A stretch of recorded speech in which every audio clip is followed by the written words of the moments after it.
Chapter 994. Before entering the 10,000 Dragons strange realm, Ji Tianqing had been imagining what this mysterious underwater world would look like. Now, he had finally entered the 10,000 Dragons strange realm and seen this legendary underwater world with his own eyes. The scene in front of him was extremely beautiful and mysterious. It was completely beyond his imagination. He stepped on the ground. It was firm and firm, as if he was stepping on land. However, when he looked down, the ground was not land. It was a flat blue ice surface. It was as if he was stepping on a mirror. Through the almost transparent ice surface, he could clearly see the situation in the depths of the sea. There were densely packed coral reefs, dark green or dark green aquatic plants, colorful shells, sea snakes, and marine fish. Thousands of marine fish swam in schools. They swam slowly under the ice-blue surface. They were relaxed and calm. He looked up into the distance and saw a flat road ahead. All he could see was the ice-blue surface. 100 miles away, there was a huge and magnificent waterfall. It poured down from the sky and landed on the ice-blue surface. It formed a lake in a low-lying area. The waterfall was 100 miles tall and dozens of miles wide. It was definitely the biggest and most magnificent waterfall Ji Tianqing had ever seen in his life. Moreover, the waterfall falling from the sky was not only spectacular, but also magical. I didn't expect the 10,000 Dragons strange realm to be such a mysterious place. This place is so beautiful that it doesn't belong to the mortal world. It's like a world of legends. Ji Tianqing was surprised and shocked. He couldn't help but exclaim in admiration. Xiao Han had been here more than 10 times. He was already used to it. When he saw Ji Tianqing's reaction, he felt the same. He smiled and said, "Young Master Ji, are you shocked? When I first came to the 10,000 Dragons strange realm, I was even more shocked than you. However, this is nothing. Look at the sky again." Ji Tianqing raised his head and looked at the sky. He saw a round moon hanging in the blue sky. The huge moon emitted a bright silver light, illuminating the entire 10,000 Dragons strange realm. However, Xiao Han told him that it was not a real moon. It was built by the Imperial Court of the Aquatics using billions of pearls and an ancient secret technique. In the 10,000 Dragons wondrous realm, neither the sun nor the moon could be seen. Only the bright moon that never set illuminated the entire world. Other than Mingyu, Ji Tianqing saw another scene that shocked him even more. High up in the sky, there were numerous gigantic whales and fishes slowly flying through the clouds. Oh my God! We were so far away from the sky, and the giant whales and fish we saw were as huge as palaces. If we get closer, won't those whales and fish be as long as 10 miles, and as huge as a mountain range? Ji Tianqing's eyes were fixed on the enormous whales and fishes, which looked mighty and intimidating. He exclaimed again.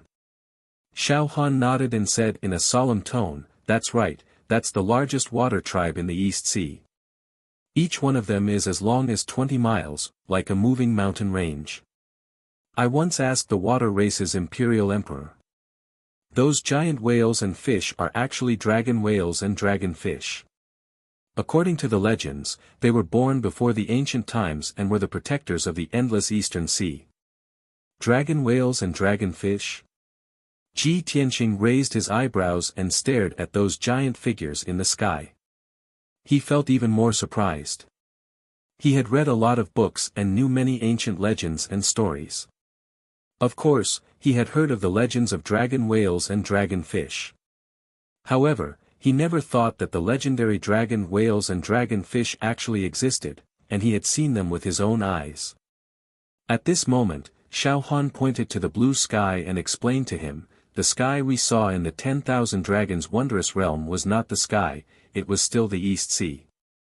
The 10,000 Dragons wondrous realm is a barrier located deep inside the East Sea. It's like a small world. In layman's terms, the 10,000 Dragons wondrous realm is like a transparent water ball in the middle of the East Sea. When we stay inside this giant water ball, under our feet is the bottom of the sea, and above our heads is still the sea. Ji Tianqing had already guessed this point. After hearing Xiao Han's explanation, instantly he realized. He suddenly remembered that when he was deep inside the buried Star Sea, he had seen a similar scene when he entered the ancient desolation ruins through the open heaven door. He could not help but think that the broken world was similar to the 10,000 dragons' wondrous realm. Could there be a connection between the two? However, before he could think and analyze, a group of golden-armored guards rushed over from the ice field in front of him. Xiao Han interrupted his thoughts and said in a deep voice, "Young Master Ji, the Imperial Court of the Water Race has sensed the aura of my token and sent the palace guards to welcome you. Later, you will follow me to the Imperial Court to meet the Imperial Emperor of the Water Race. No matter what your goal or plan is, don't say it first. After I interrogate you, it will be easier for you to negotiate with the Imperial Court of the Water Race. Anyway, this is your first time in the Imperial Court of the Water Race, we will act according to the circumstances." Ji Tianqing knew that Xiao Han was helping him, so he nodded and said, "Thank you, Divine General." After a while, more than 30 golden-armored palace guards arrived in front of the two of them.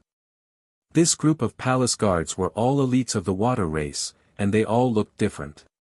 There were shrimp soldiers, crab generals, octopuses, jellyfish, and so on. However, they looked solemn and dignified, wearing golden armor and holding golden halberds. They looked very majestic. A middle-aged man who looked very similar to a human walked out of the group, except that he had a fish mouth and fish scales. He walked in front of Xiao Han and bowed respectfully.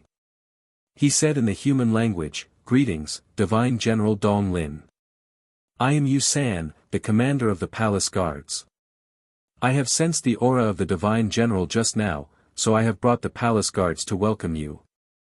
As the commander of the palace guards, Yu San had the power of the spirit refining realm. He was one of the trusted subordinates of the Imperial Emperor of the Water Race. He had interacted with Xiao Han many times, so they were not unfamiliar with each other. Xiao Han returned the greeting and said with a serious face, "Commander Yu, I am here today because I have a very important matter to discuss with the Imperial Emperor of the Water Race. Please lead the way and report this matter to the Imperial Emperor. I have to explain it to the Imperial Emperor face to face." Yu San was stunned and said with a serious face, "All these years, if there is nothing important, Divine General, you will not come to the Imperial Court of the Water Race. When I heard that you are here, I guessed that something must have happened. I just don't know if Immortal General can tell me what's so serious." Xiao Han said expressionlessly, "This matter is very important, and it concerns the peace between the two races. I cannot reveal it for now. I have to meet the Imperial Emperor of the Water Race personally to discuss it." This. Yu San was in a dilemma and hesitated. The Imperial Emperor of the Water Race was very busy, and he had to cultivate in seclusion. He had been very busy for the past 2 months. Yu San originally planned to stop Xiao Han and find a water race prince or minister to send Xiao Han back. However, he did not expect Xiao Han to be so determined and the matter to be so serious. Chapter 995. Yu San led more than 30 palace guards to escort Xiao Han and Ji Tianqing to the Imperial Court of the Water Race. They flew across the sky at lightning speed, crossing over the icy blue ground and countless lakes and rivers. They crossed over the towns where the water race gathered. Those towns were built on the icy blue ground and were surrounded by seawater. There were rivers and lakes everywhere in the cities. All the houses and buildings were made of water walls that were condensed into crystals. They looked crystal clear and looked like crystal palaces. It was very dreamy. After flying for about 1,000 miles, they arrived in front of a huge and majestic palace. This palace was 100 miles wide and was made up of more than 100 palaces. They were crystal clear and emitted an icy blue color. The palace was surrounded by a vast ocean. There were rows of trees wrapped in silver growing in the water. The trunks, branches, and leaves of these trees were all silver in color. They bore numerous golden fruits that flickered with specks of golden light. There were more than 100 guards in golden armor on both sides of the palace door. They looked mighty and dignified. The 100-meter-tall palace door was also made of ice crystals mixed with silver star sand. It was sturdy and looked gorgeous. This was the imperial court of the water race, the Golden Dragon Palace. Yu San led Ji Tianqing and Xiao Han through the door and into the main hall of the Golden Dragon Palace. There were ice crystal floors in the main hall. There were 8 ice crystal dragon pillars on both sides of the hall, supporting the dome of the palace. In the north, there was a throne that was studded with gems and pearls. It was very majestic. That was the throne of the Water Race Emperor, the Golden Dragon Emperor. Today was not the day for a meeting. The main hall was empty. There were only a dozen palace guards standing in the corners of the hall. Yu San asked Ji Tianqing and Xiao Han to wait in the main hall. He went to report to the Golden Dragon Emperor. Ji Tianqing and Xiao Han stood in the main hall. They waited patiently for about 15 minutes before Yu San returned to the main hall. There were 2 dragon tribe martial artists who entered the main hall with Yu San. The leader of the group was a middle-aged man who was over 10 feet tall, with a burly figure and a domineering aura. He wore a golden robe with a phoenix dragon pattern and a luxurious 9-star crown. His square face was upright and dignified. His eyes were deep and vast. There was a golden dragon horn on his forehead. He was the emperor of the water race, the famous Golden Dragon Emperor. The dragon tribe martial artist behind the Golden Dragon Emperor was a young man. He was also tall and muscular. He wore a purple robe. His face was resolute and his aura fierce. There was a golden dragon horn on his forehead. His skin was covered in dark golden dragon scales. He had reached the half-step soul refinement realm. He was not far from reaching the soul refinement realm. When Ji Tianqing saw his face clearly, he was stunned, and the look in his eyes changed slightly. The Golden Dragon Emperor. The Emperor of the Water Race. Ji Tianqing knew that Tai Yi was the crown prince of the imperial court of the water race, the eldest son of the Golden Dragon Emperor. But he did not expect that Tai Yi was not in the monarch palace, but had returned to the imperial court of the water race, and coincidentally met him. When he looked at Tai Yi also saw him. He also frowned and showed a surprised expression. The Golden Dragon Emperor strode over to the throne with his head held high and sat down on it. Tai Yi stood on the right side of the throne expressionlessly. Yu San stood on the left side of the Golden Dragon Emperor. Xiao Han and Ji Tianqing immediately put aside their distracting thoughts and looked at the Golden Dragon Emperor with solemn expressions. They bowed and said, "Greetings, Your Majesty." The Golden Dragon Emperor's expression remained calm as he appraised the two of them with a sharp gaze. He nodded slightly and said, "Please rise." "Thank you, Your Majesty." Ji Tianqing and Xiao Han thanked him in unison. The Golden Dragon Emperor looked at Ji Tianqing and asked Xiao Han, "Divine General Donglin, you've been to the imperial court more than 10 times. I know very well that you're here for nothing good. However, you actually brought a junior with you when you came to the imperial court this time. Who is he? Why did you bring him here personally?" Xiao Han cupped his hands and was about to introduce Ji Tianqing to the Golden Dragon Emperor. At this moment, Tai Yi, who was standing beside the Golden Dragon Emperor, revealed a playful smile and said, "Father, I know this man. He's no stranger to me." The Golden Dragon Emperor turned to look at him with a puzzled expression. "Oh. Tai Yi, you know him? Then tell me, who is he?" The smile on Tai Yi's face became even more playful. He looked straight at Ji Tianqing and said calmly, "This child's name is Ji Tianqing. He joined the Emperor's palace last year. In the past year, he has made a name for himself in Zhongzhou. He defeated the Duanwu clan and was made the Tianshan region lord by the imperial court. Later, he married Cloud Spirit Palace. Realization dawned on the Golden Dragon Emperor after Tai's introduction. He stared at Ji Tianqing with sparkling eyes. "Oh, I've heard that the human race has a genius of the ages. So it's you." "Huh, I didn't expect the number one genius of the human race to come to the imperial court to see me. Interesting." The Golden Dragon Emperor had heard of Ji Tianqing's reputation but didn't take it to heart. To a primordial soul sovereign like him, no matter how monstrous a genius was, he was still a junior.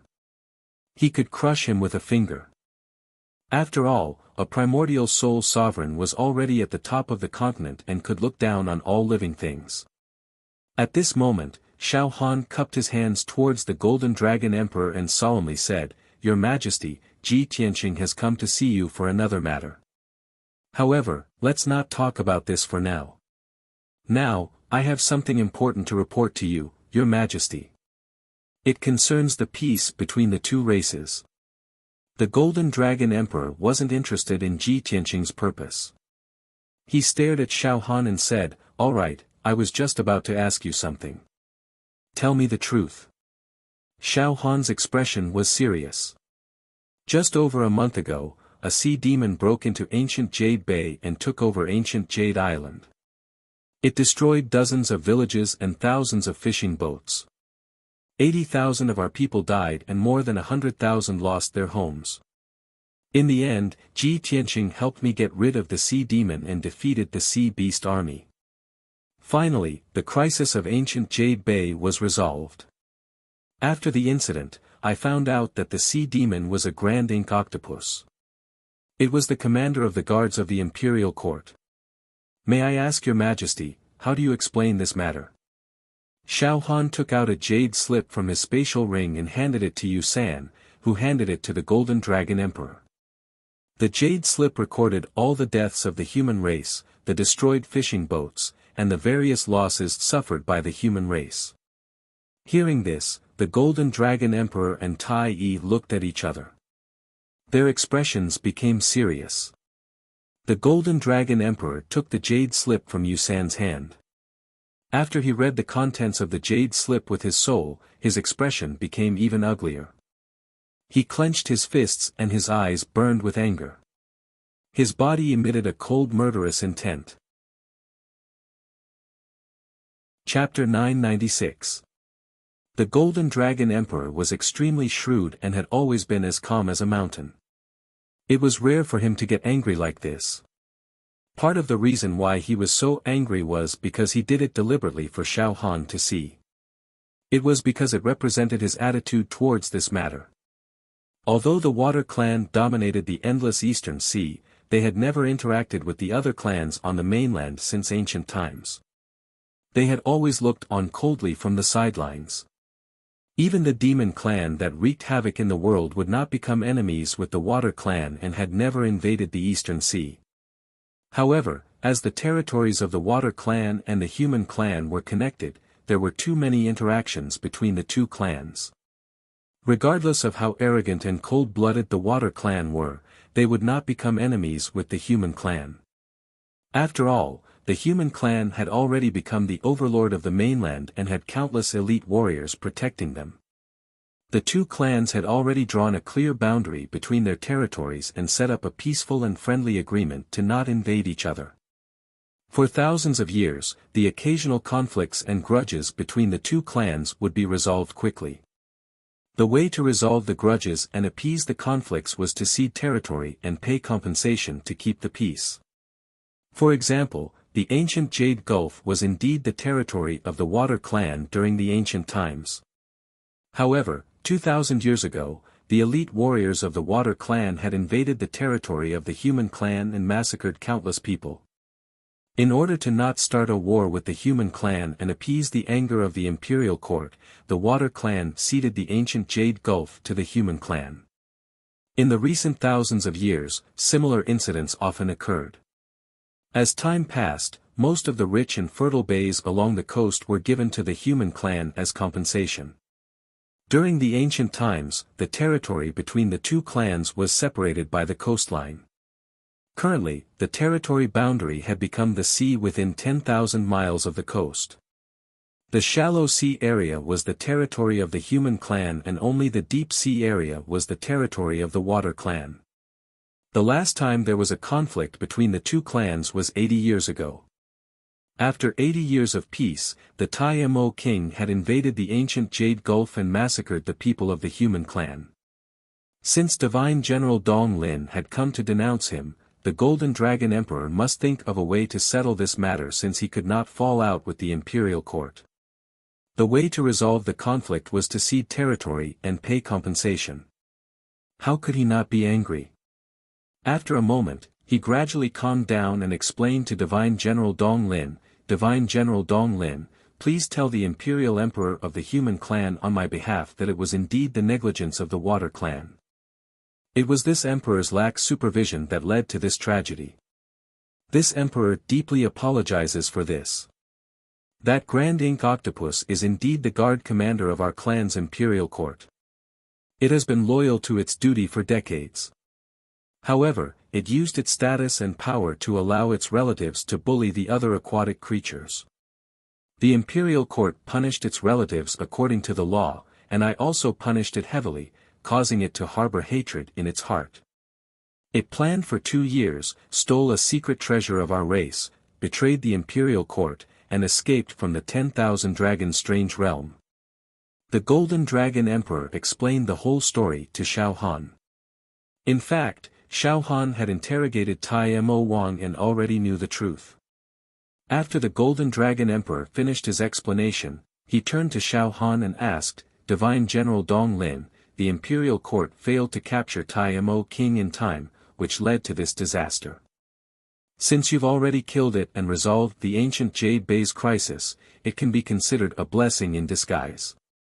In order to express my apology, I am willing to offer enough sincerity to compensate the human imperial court and give an explanation to those innocent people who died in vain. As for the specific compensation, this emperor will discuss it with you later. What do you think? Seeing the Golden Dragon Emperor's attitude, Xiao Han's goal was achieved. He quickly nodded and said, all right, thank you for your understanding, Your Majesty. This seat will definitely pass on your message to the Emperor. The Golden Dragon Emperor nodded slightly and said, this matter is settled. This Emperor will give you and the human imperial court a satisfactory explanation. Now, please return the secret treasure to this Emperor, Divine General Dong Lin. That treasure originally belonged to our imperial court. Xiao Han frowned and asked, Your Majesty, please forgive this seat's stupidity, but this seat does not understand what treasure you are talking about. What is it? The Golden Dragon Emperor also frowned and looked at him sternly. He explained, it's a piece of illusory feather ice gold, a priceless treasure. It's a fist-sized ice blue crystal. Xiao Han shook his head and said naturally, my apologies, Your Majesty. This seat and Ji Tianqing risked our lives to fight the Great Ink King for a long time before we killed its body. The battle was intense and we did not see any illusory feather ice gold, nor do we recognize it. The Golden Dragon Emperor looked at him sharply and asked, Divine General Dong Lin, is this true? Absolutely. Xiao Han replied with a solemn expression as he looked directly into the eyes of the Golden Dragon Emperor without the slightest hint of guilt or evasion. Ji Tianqing looked on silently from the side. He was grateful to Xiao Han for helping him hide the truth, but he also admired Xiao Han's acting skills. The Golden Dragon Emperor was silent for a moment, then nodded and said, all right, since you did not find the illusory feather ice gold, this matter is over. This Emperor only has one request, and that is to ask Divine General Dong Lin to return the soul of the Great Ink King. It has committed such a crime, and this Emperor must punish it according to the laws of the water race as a warning to others. Of course. This seat came to see you this time to hand it over to you. Xiao Han nodded and took out the spirit jade gourd from his space ring and handed it to Yu San. Yu San took the spirit jade gourd and respectfully handed it to the Golden Dragon Emperor. After the Golden Dragon Emperor accepted the spirit jade gourd, he looked at Xiao Han and Ji Tianqing and said, Xiao Han, we've finished talking about official matters. Now it's time to talk about private matters. Ji Tianqing, why have you come with Divine General Dong Lin to see this emperor? Before Ji Tianqing could answer, Xiao Han sent him a secret message and said, Young Master Ji, if you have any requests or motives, please tell the Golden Dragon Emperor. The Great Ink King's rebellion has caused the Imperial Court of the Water Race to be in the wrong. The Golden Dragon Emperor will not dare to refuse you. Especially since this seat has not discussed the matter of compensation with him. He will not dare to offend you, lest this seat takes advantage of him. Thank you for your help, Divine General. I will remember this. Ji Tianqing transmitted his thanks to Xiao Han. Then, he saluted the Golden Dragon Emperor and said, Your Majesty, I came to the Imperial Court of the Water Race to ask for your help. I want to ask for information. The Golden Dragon Emperor thought that Ji Tianqing would take this opportunity to extort money. Hearing that he was only here to ask for information, he relaxed and smiled. What information? As long as this emperor knows, I will. However, before he could finish speaking, Tai smiled and said, Father, you are the emperor of our race. You have many things to attend to every day. Right now, you should be discussing important matters with Divine General Donglin. Young Master Ji and I are both imperial princes. We have known each other for a long time and are not strangers. If he wants information, I will answer it for him. The Golden Dragon Emperor immediately agreed. He smiled and said, Tai is right. Then I will let you entertain Ji Tianqing. The two of you can talk. Chapter 997. The Golden Dragon Emperor's status and seniority were high, and he felt guilty because of Tai Mo Wang's rebellion. If Ji Tianqing had asked him for information, he wouldn't have been able to refuse. But Tai had other plans. He'd asked him to entertain Ji Tianqing, which solved the Golden Dragon Emperor's dilemma. Moreover, he and Ji Tianqing were both imperial princes of the imperial residence. They were no strangers, so it was reasonable for him to answer Ji Tianqing's questions. The Golden Dragon Emperor agreed without hesitation, so Xiao Han couldn't say anything. Thus, the Golden Dragon Emperor led Xiao Han out of the meeting hall and into a secret room to discuss compensation. Only Ji Tianqing and Tai were left in the hall. The room immediately quieted down. Tai looked at Ji Tianqing expressionlessly. Ji Tianqing, I didn't think we'd meet again. Ji Tianqing replied indifferently, That's right. I'm surprised as well. His relationship with Tai couldn't be considered friendly, but it wasn't to the point of falling out. Ji Tianqing didn't have any feelings for him, but he seemed to be dissatisfied with Ji Tianqing. Do you want to talk in this hall? Or do you want to come to my chambers? Tai asked calmly, raising an eyebrow. Ji Tianqing shook his head. No need. Let's talk here. That's fine too. Tai nodded and asked with a faint smile, Then tell me, what do you want to know? Ji Tianqing didn't beat around the bush with him and asked directly, Have you heard of the Boundless Stone? Boundless Stone? What's that? Is it a gem material? Tai frowned. His face was full of confusion as he asked. Seeing his reaction, Ji Tianqing rolled his eyes and said expressionlessly, Since you've never heard of it, then pretend I didn't say anything. After saying that, he turned around to leave the hall. Tai hurriedly shouted, Ji Tianqing, please wait. Ji Tianqing stopped and turned to look at him.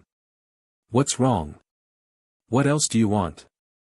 Tai smiled and said slowly, You and I are both princes, and we are from the same sect. You have come all the way to the Eastern Sea, so of course I have to treat you well. If I let you leave like this, wouldn't others laugh at me for not knowing etiquette? Ji Tianqing raised his eyebrows. What do you mean? Tai waved his wide sleeves and said with a smile, Since you're here, why don't you stay for a few days? Although I can't remember any information about the Boundless Stone for the time being. However, this June will help you investigate clearly. Hearing his words, Ji Tianqing pondered for a moment before nodding in agreement. He had no choice, as the boundless stone was too important to him. Even if he didn't have a good relationship with Tai, as long as Tai was willing to help him investigate, he would wait patiently. Young Master Ji, please follow this June. Tai extended his hand and made a please gesture. He led him out of the hall and into the depths of the imperial court. Half an hour later, the two passed through layers of corridors and several ice crystal palaces. They entered an elegant courtyard surrounded by clear water. Young Master Ji, this is the Jade Wave courtyard. You can stay here for the next few days. Tai walked into the Jade Wave courtyard and introduced him. This June has arranged more than 20 guards and maids for you. Those maids are all beautiful mermaids of the mermaid race. If you're lonely, you can enjoy them to your heart's content. Then, he clapped his hands. The few doors around the courtyard were opened, and immediately, 12 beautiful mermaids walked out of them. These mermaids all had human bodies, but below their waists was a fish tail with red scales. They had golden hair and azure eyes. Their skin was as soft as milk and as smooth as jade. All of them were pure and beautiful. The 12 mermaids stood in the courtyard and bowed respectfully to Tai. Greetings, Your Highness. Tai pointed at Ji Tianqing and ordered expressionlessly, this is this June's friend, Imperial Prince Ji Tianqing. You must serve him well, no matter what request he has. Before he could finish, Ji Tianqing frowned and waved his hand. Tai, there's no need. Tell them to leave. Tai frowned and asked with a faint smile, what's wrong? Young Master Ji is not satisfied? Do you think these mermaids are not beautiful enough? This June knows very well that the rich and powerful families of Central State are all obsessed with mermaids. Many people would spend all their wealth just to get close to them. Ji Tianqing frowned again and said with a serious expression, Tai, are you insulting me? You know I'm married. Yun Yao is my wife. Tai saw that he was angry and showed signs of flaring up, so he quickly apologized with a smile. I'm sorry, young Master Ji. Please don't be angry. This June didn't mean to offend you. Since you don't like them, this June will tell them to leave. With that, he waved his hand and ordered the 12 mermaids to leave. Then, he took out a treasure box from his space ring and handed it to Ji Tianqing. Young Master Ji, today is your first time in our imperial court. This June should give you a gift as a souvenir. Seeing that Ji Tianqing was about to wave his hand to reject the gift, he added, young Master Ji, don't reject it yet. This is the aquatics etiquette. The gift isn't too expensive, so please accept it. Ji Tianqing frowned and thought to himself, Tai has always been dissatisfied with me. Why is he suddenly so enthusiastic? Not only is he giving me beauties, but he also wants to give me a gift. As he thought, he took the treasure box. When he opened it, he saw that there were 2 gemstones the size of dates. One was an ice blue gemstone. It was the precious ice heart jade pill. The other was a dark gold gemstone. It was the priceless gold essence pearl. These 2 gemstones could be used to forge soul-grade magic treasures. They were worth at least 2 million spirit stones. It was definitely a great fortune. Any other soul refinement realm cultivator would be tempted by it. However, Ji Tianqing closed the treasure box and returned it to Tai. Tai, you have the water tribe's rules. I also have the human tribe's principles. As the saying goes, one should not accept a reward without any effort. I will not accept your gift for no reason. Please take it back. Also, I don't mind telling you that I only want the boundless stone. I don't care about any other treasures. Tai was stunned for a moment. Then, he silently took back the treasure box and put it into his space ring. He stared at Ji Tianqing. A strange look flashed through his eyes. He asked in a low voice, young Master Ji, can you tell this June, what do you want the boundless stone for? Ji Tianqing said calmly, to save someone. Tai did not think much of it. He subconsciously shook his head and said, "That's impossible. How can the boundless stone have such an effect?" Chapter 998. Tai, haven't you heard of the boundless stone? How can you be so sure that it can't save lives? Ji Tianqing looked at Tai with a playful smile and asked in a cold tone. Tai knew that he had misspoken, so he coughed twice to hide his embarrassment. His gaze was somewhat evasive. I was just guessing. The boundless stone sounds like a gem, not a medicinal ingredient. How can it save lives? Ji Tianqing waved his hand and sneered. Enough, Tai. You don't have to put on an act with me. I'm not interested in wasting my time with you. Tell me, where can I find the boundless stone? Does the Imperial Treasury have it? If so, let's make a deal. Tai shook his head and explained, Young Master Ji, the boundless stone is a top-tier material even rarer than illusory feather ice gold. It can be used to refine divine artifacts. If it's illusory feather ice gold, the Imperial Treasury has a few pieces. But the boundless stone is too rare. It's a rare treasure that can't be found or sought. I'm sorry, but the Imperial Treasury doesn't have it either. Ji Tianqing frowned at his explanation. His gaze turned grave, and his heart filled with disappointment. In that case, I won't disturb you any further.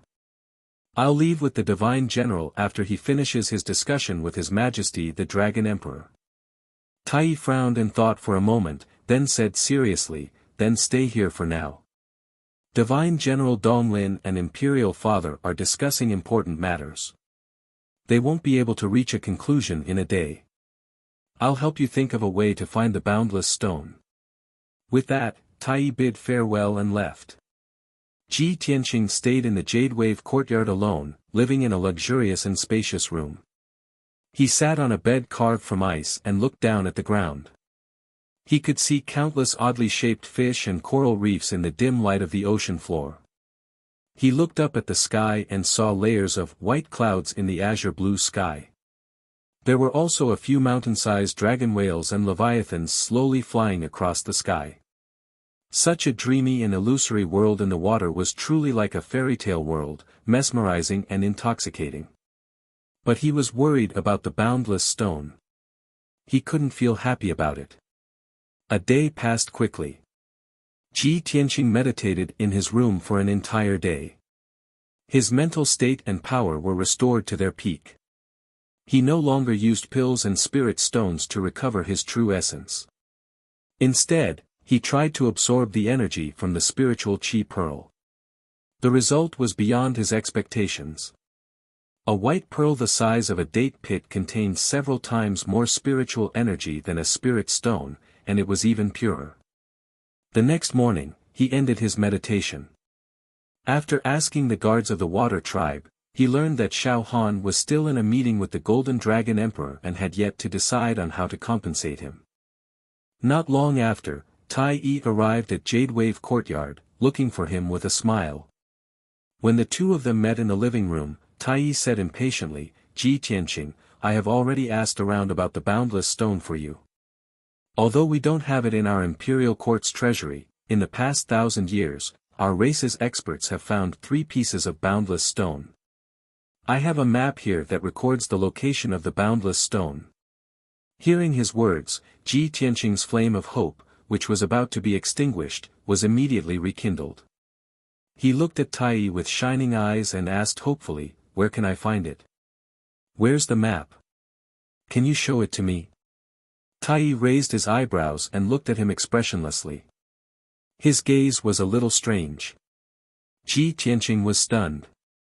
He quickly said, Tai Yi, the boundless stone is very important to me.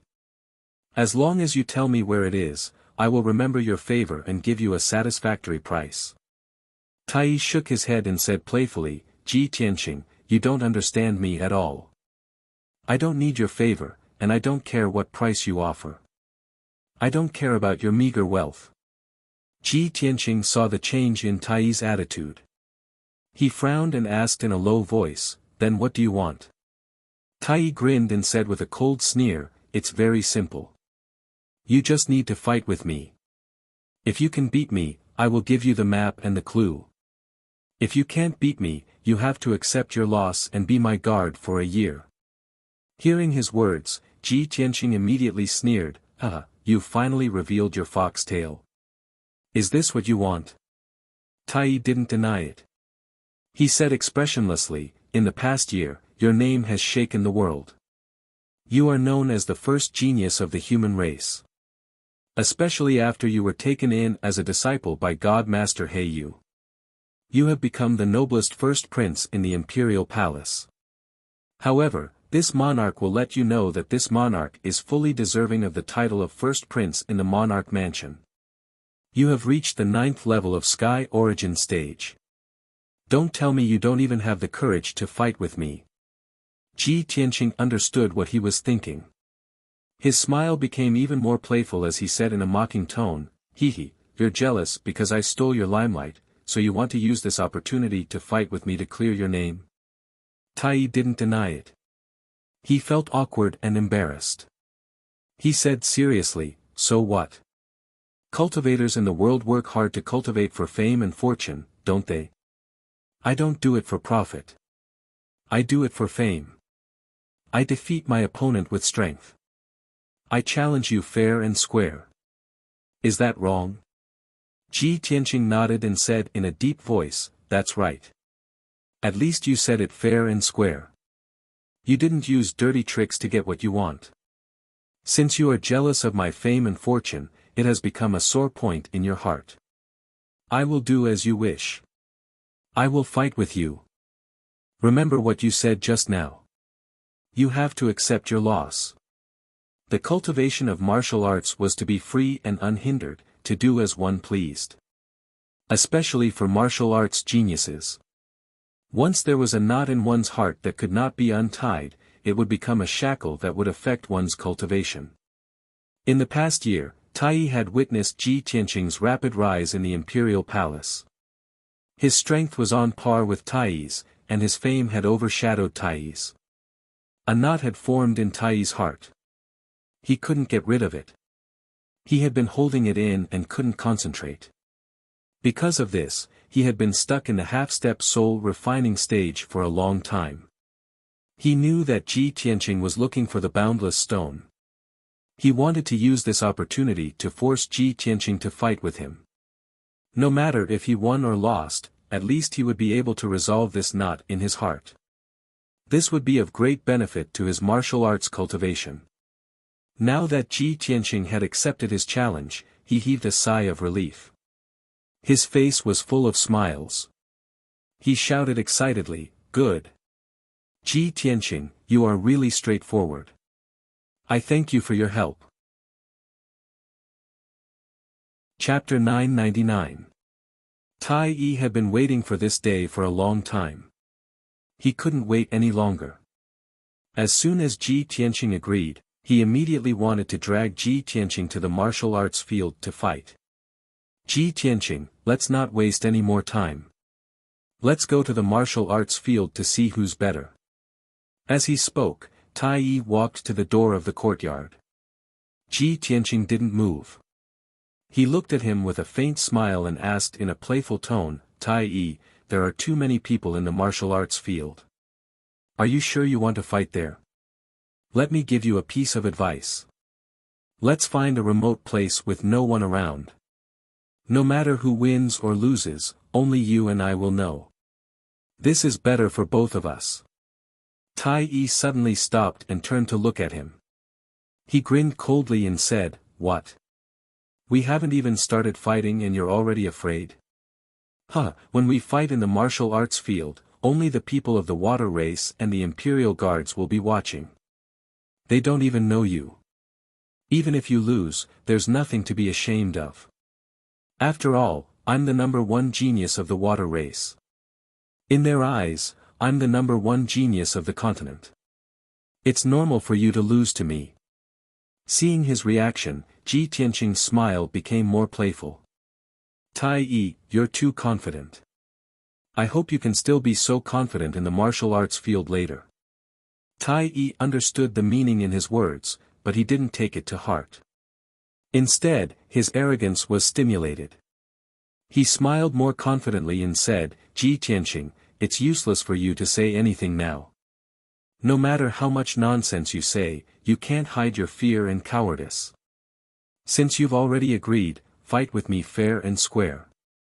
Don't be a coward and delay. You'll only make me look down on you. His confidence and arrogance made Ji Tianqing completely speechless. Ji Tianqing didn't want to waste any more time. He smiled coldly and said, all right, since you insist on fighting in the martial arts field, I'll do as you wish. Let's go. Tai Yi waved his sleeve and stepped out of Jade Wave Courtyard with anticipation. He rushed to the martial arts field.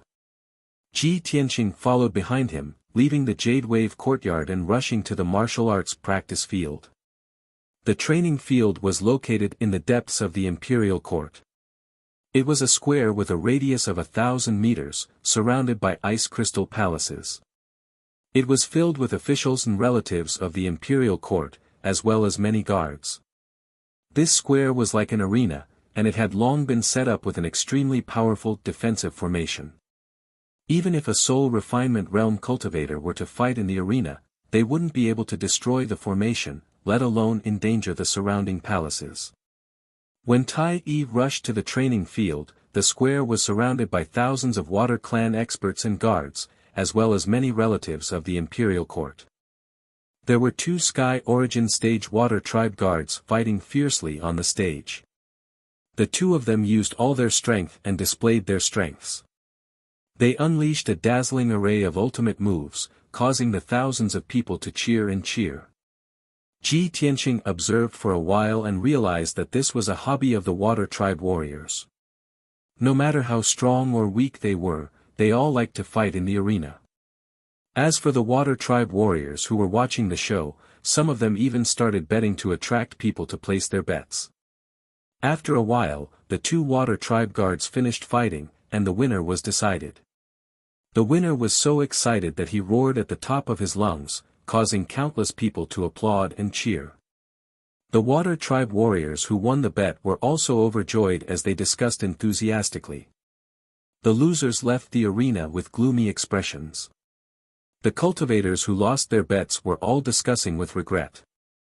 At this moment, Tai Yi's figure flashed and flew onto the arena. As soon as he appeared, the entire training field immediately quieted down. Thousands of people looked at him in unison and knelt down to salute him. Greetings, Your Highness. Tai Yi raised his hand and motioned for everyone to rise. He announced with a dignified expression, today, our Imperial Court welcomes an important human guest. He is the Imperial Prince like me, known as the #1 genius of the human race, Ji Tianqing. You may not know that Ji Tianqing is only 19 years old, but he is already a peerless genius who has created countless miracles. In the Central Plains, Ji Tianqing's reputation has already surpassed mine, and he is even more dazzling than me. After that, he pointed at Ji Tianqing who was at the edge of the training field. Instantly, over 1,000 people turned their heads to look at him in unison, revealing an extremely interested expression. Everyone was looking at him curiously, whispering to each other. Ji Tianqing. I seem to have heard of this name before. The #1 genius of the human race. Did he give himself that title? Look at his skinny and short appearance. He doesn't look majestic at all. Compared to His Highness, he is so far behind. Yes, humans look so ugly and weak, just like monkeys. Humans don't have beautiful scales or domineering antennae. They don't even have a tail to show off their strength. They are so ugly. Why did His Highness bring him to the training field? Could it be that His Highness wants to have a martial arts competition with him? Just as everyone was talking, Tai Yi said loudly, in order to show the hospitality of our race, and to let Ji Tianqing experience the customs of our race, I have made an agreement with him. Today, we will have a duel in the arena. If I lose, I'll give him a map and clues to the treasure. If I win, he'll be my bodyguard for a year. Please be our witness. As his voice spread out, the thousands of warriors of the water tribe suddenly showed an incredulous expression and cheered excitedly. Wow! That's great! I was right. His Highness is going to have a martial arts competition with Ji Tianqing. Ha ha ha. This is going to be a good show. The number one genius of the human race versus the number one genius of the continent. Exciting. Hee hee, although the duel hasn't started yet, the result is already obvious. That Ji Tianqing will definitely be the bodyguard of His Highness. If you ask me, it would be his honor to be the bodyguard of His Highness. This is a once-in-a-decade great show. Let's get everyone to come and watch. We can't miss it. Yes, yes, yes. Let's get everyone to come and watch. Let's see how the so-called number one genius of the human race is going to be trampled by His Highness. After the water tribe warriors around the square discussed excitedly for a while, they sent out messages one after another, calling their friends to come and watch the show. Although most of them were speaking the language of the Sea tribe, which Ji Tianqing couldn't understand at all. But judging from their reactions and expressions, Ji Tianqing could guess what they were talking about. He suddenly frowned, and a cold light flashed in his eyes. He sneered in his heart. Tai, oh Tai, I have already given you a chance to choose. I didn't expect that. Not only did you not cherish it, but you also insisted on having a duel in the arena. You even pointed out my identity so that more people would come and watch the duel. Do you want more people to see you defeat me, so that you can spread your name? Chapter 1000. In a short span of 100 breaths, more than 2,000 warriors of the water race had gathered around the arena. These people were the guards, maids, and dependents of the imperial court of the water race. They had all heard the news and came to watch the show. Everyone looked excitedly at Tai Yi in the arena. They discussed him passionately and cheered excitedly from time to time. In recent years, Tai Yi had spent most of his time in the imperial residence of the Central Plains. He rarely returned to the imperial court of the water race. Everyone had not seen him fight for many years. That was why they were so excited and expectant. Tai Yi also enjoyed the feeling of being the moon surrounded by stars. He enjoyed the feeling of being admired by everyone. His blood was ignited. He exuded a confident and domineering fighting spirit. He looked at Ji Tianqing with shining eyes and shouted with dignity, Ji Tianqing, come and fight with me. Ji Tianqing looked at him calmly. The corners of his mouth curled up as he slowly walked towards the arena. He was neither angry nor excited. He was as calm as usual. Even his steps were unusually steady. The 3,000 warriors of the water race were even more disappointed when they saw him like this. They discussed and mocked him. However, Ji Tianqing turned a blind eye to those water tribe warriors. He stepped onto the arena and stood 100 meters away from Tai Yi. Tai Yi twisted his neck and cracked his knuckles. His dragon scales and the dragon horns on his forehead all glowed with golden light. His fighting spirit was boiling. He asked Ji Tianqing in a loud voice, Ji Tianqing, I have waited for this day for a long time. Today, I can finally get my wish and resolve the knot in my heart. Why do you look so calm and unperturbed? Did you already know the result? That you will lose without a doubt. Is that why you are so listless?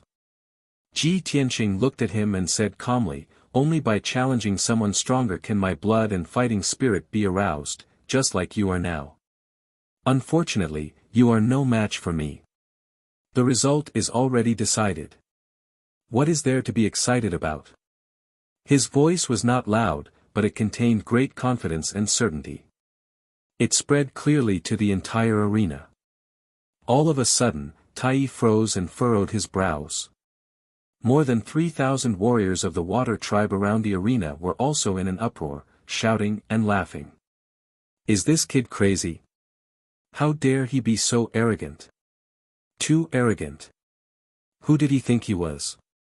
How dare you look down on His Highness? His Highness Tai Yi is not only the number one genius of the water tribe, but also the number one genius of the continent. He is invincible among his peers.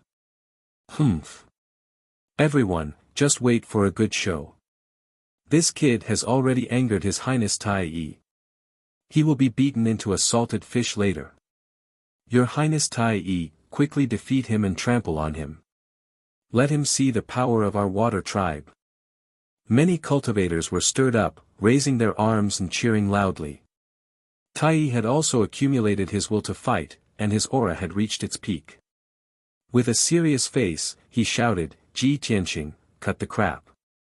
Only the results will prove who is the number one emperor's son and who is the true number one genius." As soon as he finished speaking, golden light surged between his palms, and a blue halberd appeared. This was a high-grade soul-level Dharma treasure called the Nine Songs Halberd. It was a Dharma treasure that the Golden Dragon Emperor had spent 3 years refining for him. The mysterious and ancient halberd shone with a blue light, exuding a bone-chilling coldness. It contained the power to destroy heaven and earth. Tai Yi put his left hand behind his back and held the Nine Songs halberd in his right hand. He pointed proudly at Ji Tianqing and shouted, "Ji Tianqing, you are a guest from afar. Please make the first move." Ji Tianqing did not bother with pleasantries. He immediately activated his mighty true core, and his will to fight surged. He knew very well that Tai Yi was a half-step soul cultivation realm genius and a member of the powerful Golden Dragon tribe. His combat strength was no weaker than a LV2 soul cultivation realm cultivator. Therefore, he would not let his guard down, and there was no need for him to use ordinary moves to test the waters.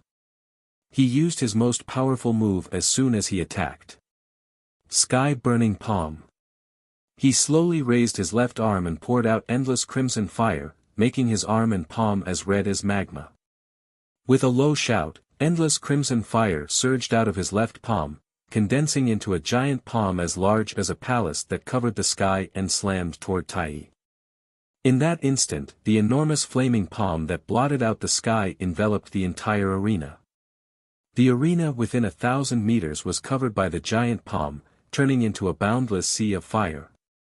More than 3,000 warriors of the water tribe who were surrounding the arena suddenly showed a horrified look. They were so scared that they retreated in a hurry. The arena was protected by a soul-level array, so the shockwaves of the battle would not spread outside the arena. However, many water tribe martial artists hated fire and feared the power of fire. How could they not be afraid when they saw the fire and the giant palm that covered the sky? Of the 5 elements, water countered fire. However, when the power of fire was strong enough, it could counter water. When the flaming palm slammed down, Tai Yi's expression changed drastically. His eyes flashed with intense shock and fear. Damn it! Ji Tianqing has just reached the 9th level of Sky Origin stage. How can he be so powerful? He is no weaker than me. As the thought flashed through his mind, he waved the 9 Songs War halberd without hesitation. The blue light covered the sky and condensed into a giant ice shield. At the critical moment, he only had time to condense a shield to block the giant palm. Boom! The next moment, the giant palm slammed into the ice shield, creating an earth-shattering explosion. The arena within a radius of 1,000 meters shook 3 times. The giant palm and the ice shield shattered at the same time, exploding into pieces that covered the sky and splashed everywhere. The ice crystal pieces evaporated and disappeared. The endless crimson fire raged for a long time before gradually dissipating. When the arena was clear again, people could see the situation clearly. They saw Tai Yi standing at the edge of the arena with his hair disheveled. His body was a little bent, holding the 9 Songs War halberd with both hands. Blood was dripping from the corner of his mouth. Apparently, he had been pushed back hundreds of meters by the sky-burning palm, and he had suffered internal injuries. Instantly, the entire arena was in an uproar. More than 3,000 warriors of the water tribe widened their eyes in shock. They couldn't believe what they were seeing. If they hadn't seen it with their own eyes, they wouldn't have believed that Prince Tai, the #1 genius of the land of Hanyang, had been injured by Ji Tianqing. They had expected Ji Tianqing to be easily defeated by Tai and trampled on. However, the result was the complete opposite. How could the water tribe martial artists, who had always admired Tai, accept this? A moment later, when more than 3,000 people came back to their senses, they let out angry roars and roars in unison, cheering for Tai. Prince Tai, fight back. Defeat him. Don't lose to the human. Show him the power of the #1 genius. Chapter 1001. Even though Tai had lost and was injured by Ji Tianqing, he was still spitting blood. However, the more than 3,000 Water Clan warriors had unparalleled respect and worship for Tai. They couldn't accept the fact that Tai was inferior to Ji Tianqing. They all believed that Tai had gone easy on Ji Tianqing, which led to this result. However, only Tai himself knew that he had underestimated Ji Tianqing. When the burning sky palm came, he had already used all his strength to block it, but he was still injured. This could only mean that the burning sky palm was too powerful. Ji Tianqing's strength had exceeded his expectations. He slowly raised his head and looked at Ji Tianqing. He said in a low voice, "Ji Tianqing, good job. I thought I valued you enough, but I still underestimated you. However, I won't hold back.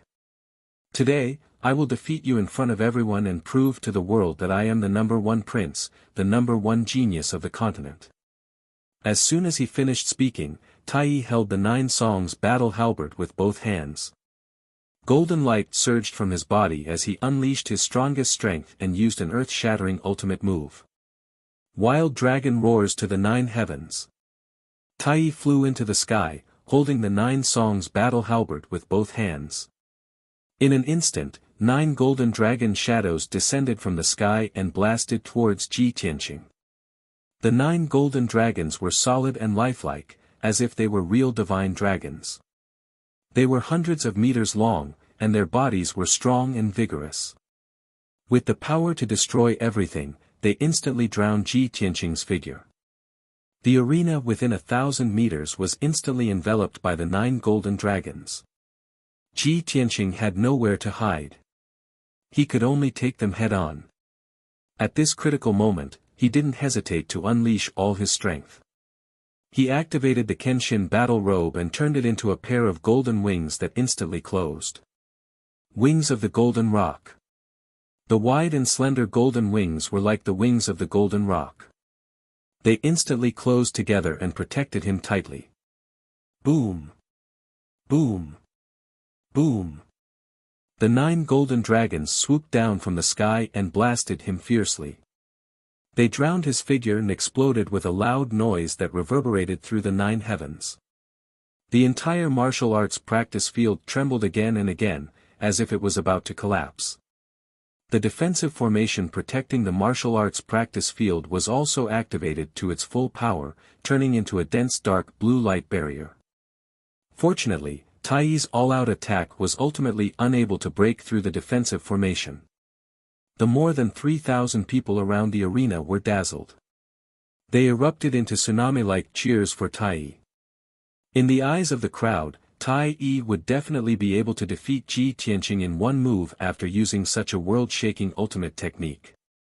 However, when the 9 golden dragon silhouettes dissipated and the arena regained its clarity, everyone was dumbfounded. The ground of the arena was filled with cracks and 9 pits. On the other hand, Ji Tianqing stood unscathed on the stage. His white robe was as clean as new, and a pair of golden wings spread out from his back. He was as sacred and dignified as a god. He had actually blocked Tai's ultimate move. Not only were the 3,000 water-kind warriors stunned, but Tai also widened his eyes in shock. His jaw dropped silently. Raging Dragon roaring in the sky was one of his proudest ultimate moves. He would rather die than believe that Ji Tianqing could block his ultimate move and come out unscathed. This was simply a miracle. To hell with it. At this moment, the martial arts practice field with more than 3,000 people was completely silent. It was so silent that one could hear their heartbeats. Taking this opportunity, Ji Tianqing counterattacked without hesitation, using his second ultimate move. Lightning. He flew toward Tai Yi in a flash and opened the third eye on his forehead. The azure blue lightning spiritual eye released endless lightning power. It condensed into a 100-meter-long pillar of lightning that was as thick as a water tank and shot toward Tai Yi. This pillar of lightning was formed from the lightning power he had accumulated for 2 months. Even he himself could not accurately predict how powerful it would be. When Tai Yi came back to his senses, the pillar of lightning had already descended from the sky and was about to strike his head. At this critical moment, he did not have time to think. He held the 9-song battle halberd above his head with both hands, dancing with golden light to protect himself. I don't believe that a soul-level superior-grade Dharma treasure can't block your lightning. Tai Yi stood proudly in the arena, holding the halberd with both hands. He looked up at the lightning in the sky with a determined and unyielding expression. Kaboom! The pillar of lightning hit him hard, creating a loud explosion that shook the sky. Instantly, the arena was filled with endless blue lightning, turning into an endless sea of lightning. The 3,000 spectators were also dazed by the loud explosion. Their ears were ringing, and their minds were buzzing. Everyone was stunned. Their hearts tightened as they stared at the arena, praying for Tai Yi in their hearts. Tai Yi, please be safe. You can't lose. His Highness cannot lose. This concerns the dignity of our race and His Highness' reputation. No matter what, he cannot lose to Ji Tianqing. You must believe in His Highness. He is the #1 genius of the continent. He will not lose. After a few breaths, the answer was revealed.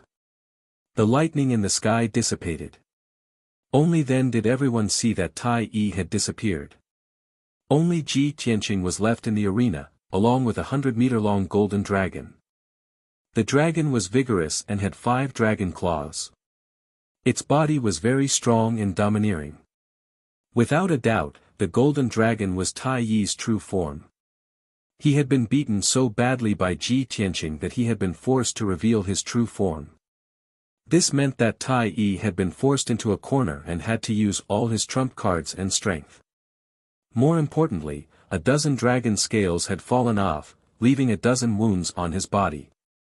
Each wound was as black as charcoal, and golden dragon blood kept pouring out.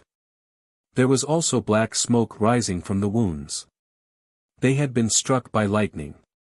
His injuries had worsened, and he looked even more miserable. The hearts of the 3,000 aquatic tribe warriors clenched even tighter.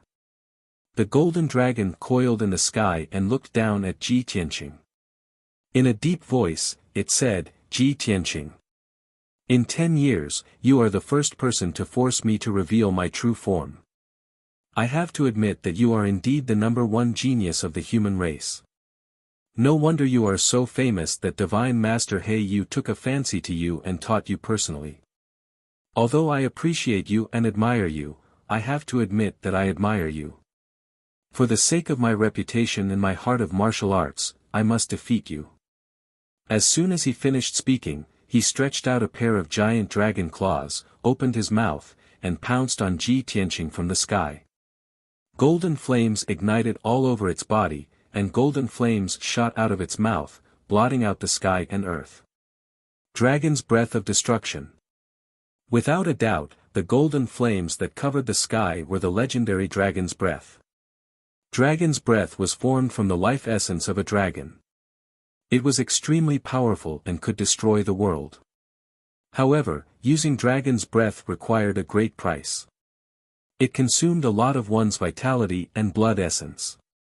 Every time it was used, the dragon's vitality would be greatly damaged, and it would take a long time to recover. Chapter 1002. When the golden flames that blotted out the sky descended from the sky, the more than 3,000 water tribe warriors around the arena were all stunned.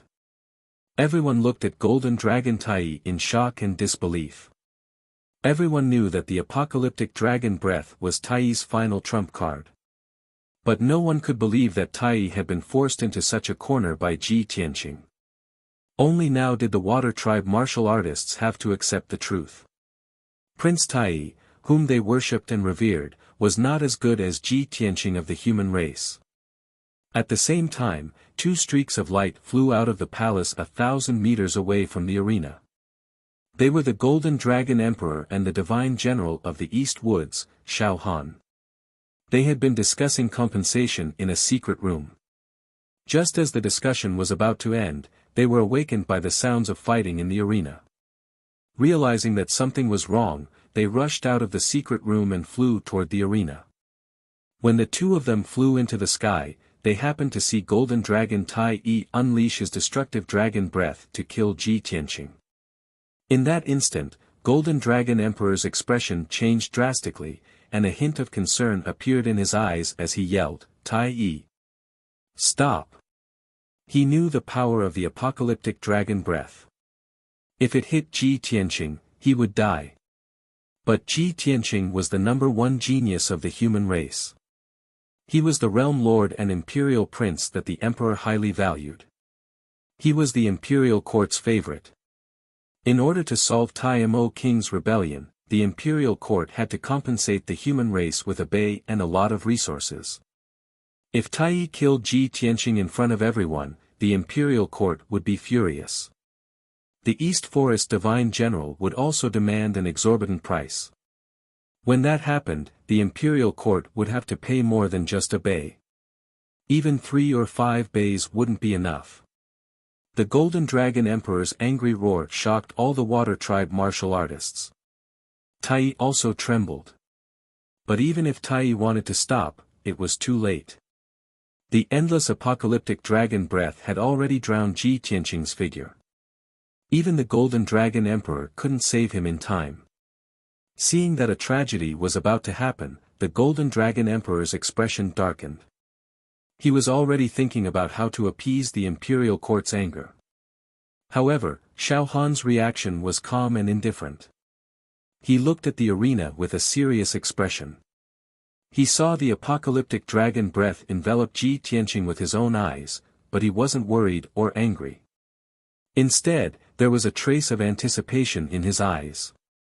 Golden Dragon Emperor was completely taken aback upon seeing this, and he thought to himself, why is Divine General Dong Lin reacting like this? Not only isn't he worried about Ji Tianqing, but he's also full of anticipation. Could it be that he didn't get along with Ji Tianqing and wanted to see Ji Tianqing killed? Or perhaps, he wants to sacrifice Ji Tianqing to increase the bargaining chip in exchange for greater benefits? At that moment, an earth-shattering apocalyptic dragon breath. The world annihilation dragon breath, which could destroy heaven and earth, engulfed the entire arena and hit Ji Tianqing fiercely. The loud noise reverberated between heaven and earth. Tai hovered in the sky. The golden light around his body dimmed. He was much weaker. It looked down at the arena below and looked at the tumbling dragon's breath of annihilation, as if a heavy burden had been lifted off its shoulders. The Sea Tribe warriors around the arena stared at the arena, waiting for the result to be announced. The Golden Dragon Emperor couldn't help but sigh. Almost everyone was sure that Ji Tianqing would die. Even if he didn't die, he would be severely injured.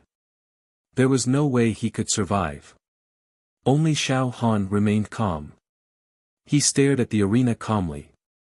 After all, he was the only one who knew Ji Tianqing's strength. After a while, the overwhelming golden flames dissipated. The arena regained its clarity. The arena floor, which was made of special materials, had been turned into ruins by the apocalyptic dragon breath. It had melted into dark red lava. Everyone stared at the arena, waiting for the final result. However, an inconceivable scene occurred. A handsome young man in a white robe was standing on the arena, unharmed. His expression did not change as he stood in mid-air, surrounded by several powerful treasures. Above his head was a golden seal the size of a house. It was shining with a dim golden light. On his left was a green tree with thousands of branches and leaves. On his right was an ancient bell as black as ink. These three treasures were all soul-level treasures. They surrounded him and helped him block the power of the apocalyptic dragon breath. Ji Tianqing used these three soul-level treasures to block the power of the apocalyptic dragon breath. However, the seal of mountains and rivers had consumed more than half of its power. Its light was very dim. It could be seen that Tai's apocalyptic dragon breath was almost as powerful as the attack of a fourth-stage heaven origin realm cultivator. Seeing this scene, everyone was stunned. More than 3,000 Sea Tribe warriors widened their eyes in shock. They couldn't believe it. Tai's dragon eyes widened. He roared in a hoarse voice, "How is this possible? How could you block my ultimate attack?" Even the Golden Dragon Emperor's expression changed. He was shocked. At this moment, he suddenly understood. No wonder Divine General Dong Lin was so calm and collected. Divine General Dong Lin had already predicted this result. While everyone was in a daze, Ji Tianqing waved his hand and put away the three soul-level treasures. He looked at Tai with an indifferent expression and said, "Tai, I told you long ago that the outcome is predestined." As he spoke, he took out the golden sword heart. It turned into a giant golden sword that was 100 meters long and slashed at Tai. Sword of Judgment. The indestructible giant golden sword, carrying the sharp sword intent and the power to pierce through everything, arrived in front of Tai in an instant. Tai was shocked. His pupils constricted, and he desperately retreated to dodge. However, the Sword of Judgment had locked onto his aura. He couldn't dodge no matter what. The Golden Dragon Emperor's expression also changed. He looked worried and clenched his fists. He sensed the power of the Sword of Judgment and instantly knew that Tai couldn't block it. However, this was a battle between Ji Tianqing and Tai. As the Sea Tribe's Imperial Emperor, how could he disregard his status and personally stop Ji Tianqing? Boom! With a dull thud, the Sword of Judgment hit Tai. At that moment, a loud boom shook the heavens. Dazzling golden light filled the entire arena. The arena trembled violently. The defensive formation also swayed wildly, creating layers of ripples. After a long while, the earth-shaking commotion finally stopped. The arena calmed down. The battle was over. Ji Tianqing stood proudly in the air, his white robes fluttering in the wind. He was in high spirits. The golden dragon had disappeared. He transformed back into Tai, lying in a corner of the arena, covered in blood. The jade crown on his head was shattered. His purple robes were tattered. There were several bone-deep wounds on his body that kept bleeding. Chapter 1003. Victory had been decided. Without a doubt, Unity One had lost. Even though he wasn't unconscious and could still get up to fight, it was pointless. He'd been severely wounded. He was already heavily injured and his vitality was greatly damaged. He only had about 40% of his combat strength left. Ji Tianqing was completely unscathed. His breathing was steady, and his strength was still intact. Even if Unity One refused to admit defeat and continued to fight, he'd only be humiliating himself. How could he do that in front of the 3,000 Water Tribe cultivators, the Golden Dragon Emperor, and the Divine General of Donglin? Moreover, he had no deep grudge against Ji Tianqing. This was just a sparring match. It was enough to decide the victor. After panting for a while, he slowly rose to his feet and wiped the blood from his mouth with his sleeve. He stared at Ji Tianqing and said in a low voice, "Ji Tianqing, you've won. I admit that you're worthy of being called the #1 genius of the human race. I'm not as good as you." He was a confident and arrogant person who didn't think much of the other race's geniuses. But now, He had to admit defeat in front of everyone, that he was inferior to Ji Tianqing. How much courage and magnanimity did this require? Everyone understood this, so after hearing Tai Yi's words, they all felt respect for him. Xiao Han nodded and murmured, as expected of the heir to the imperial court of the Water Tribe. He knows when to let go. That's why he doesn't care about the knot in his heart. I only hope that after this challenge, Unity One won't hold a grudge. Otherwise, he'd be ruining his own future. The Golden Dragon Emperor nodded, his expression grave. I've always been proud of Unity One. I've always believed him to be the #1 genius, the pride of my race. Who would have thought that Ji Tianqing would be even more monstrous? As expected of a once-in-a-lifetime genius. Unity One didn't lose unjustly. He's become much more open-minded and admitted defeat in front of everyone. Now that he is becoming more and more composed, he has the bearing of an emperor. This emperor can finally be at ease. Though Unity One had lost, the Golden Dragon Emperor wasn't angry, nor did he feel humiliated. He had seen Ji Tianqing's strength and admitted that Tai Yi was indeed inferior to Ji Tianqing. In the past, Tai Yi had been too sharp, too confident and arrogant. He only hoped that Tai Yi would be able to learn a lesson from this defeat and become more courageous. In the arena, Tai Yi was also filled with emotions.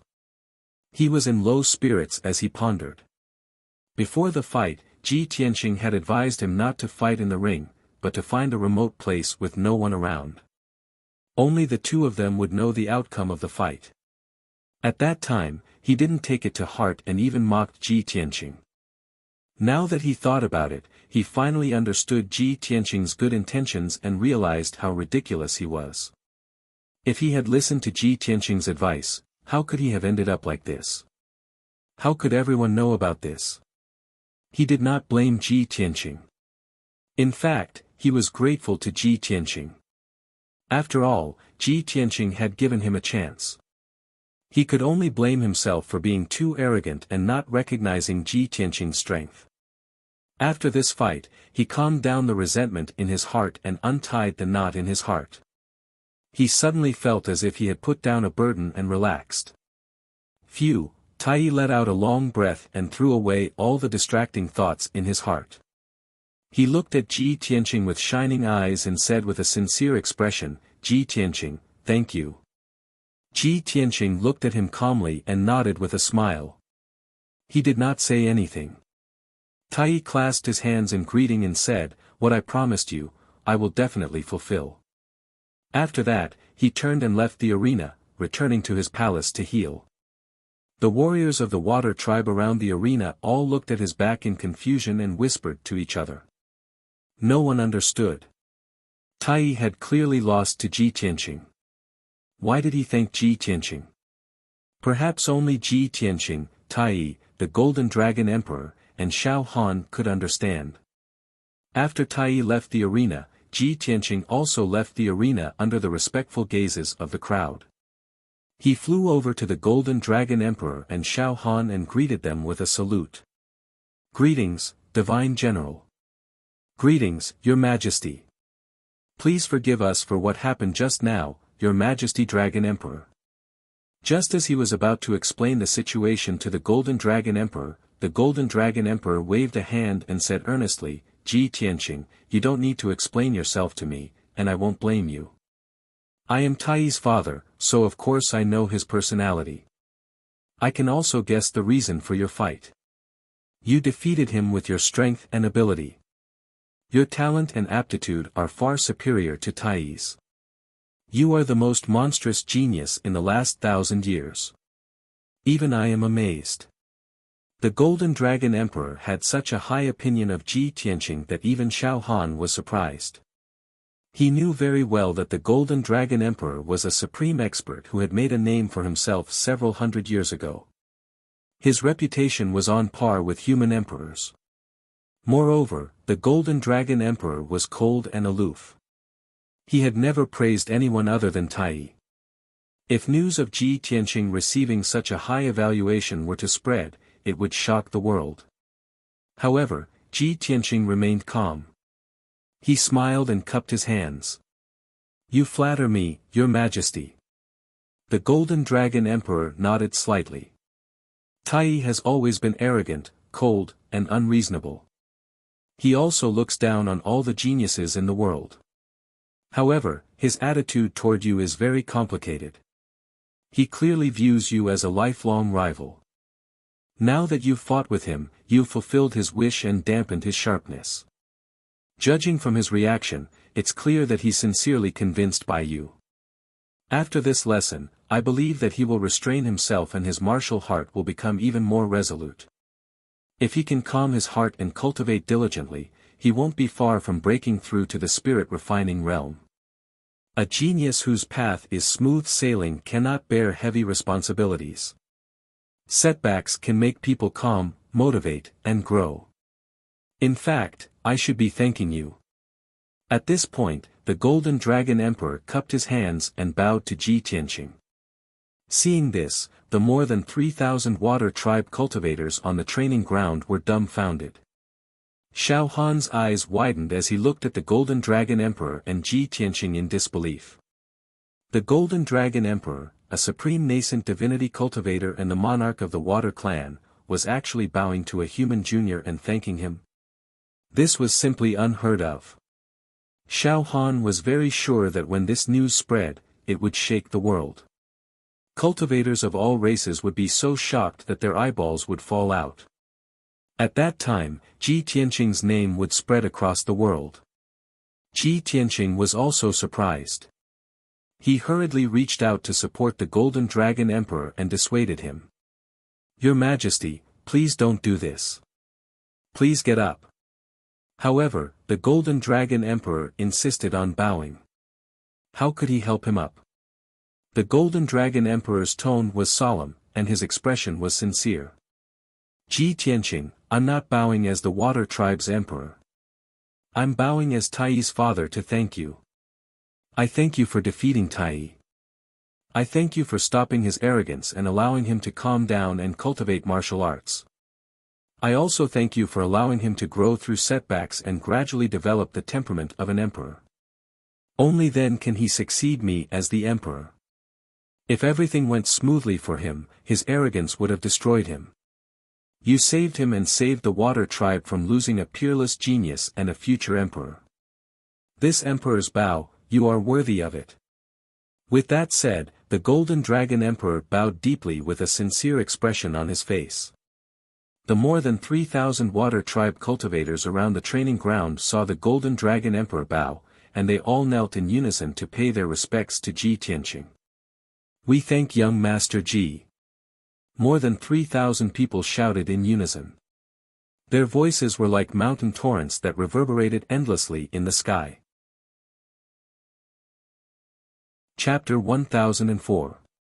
After a long while, the crowd finally dispersed. The Golden Dragon Emperor and Xiao Han returned to the secret chamber to discuss the compensation. Ji Tianqing also returned to the Jade Wave courtyard to meditate and cultivate. More than 3,000 Water Tribe warriors also left the martial arts practice field one after another, scattering in all directions. However, when the crowd left in groups of 3 to 5, they were still whispering to each other about this matter. Sigh. I didn't expect His Highness Tai to lose to Ji Tianqing. It's unbelievable. Yeah, until now, I still can't believe that it's true. Where did that Ji Tianqing come from? How could he be so strong? Didn't you hear what His Highness said? Ji Tianqing is also the imperial prince of the Monarch Palace, and the #1 genius of the human race. He's even more famous than His Highness in the Central Province. I thought His Highness Tai was the #1 genius. I didn't expect Ji Tianqing to be even crazier. How can there be such a terrifying genius in this world?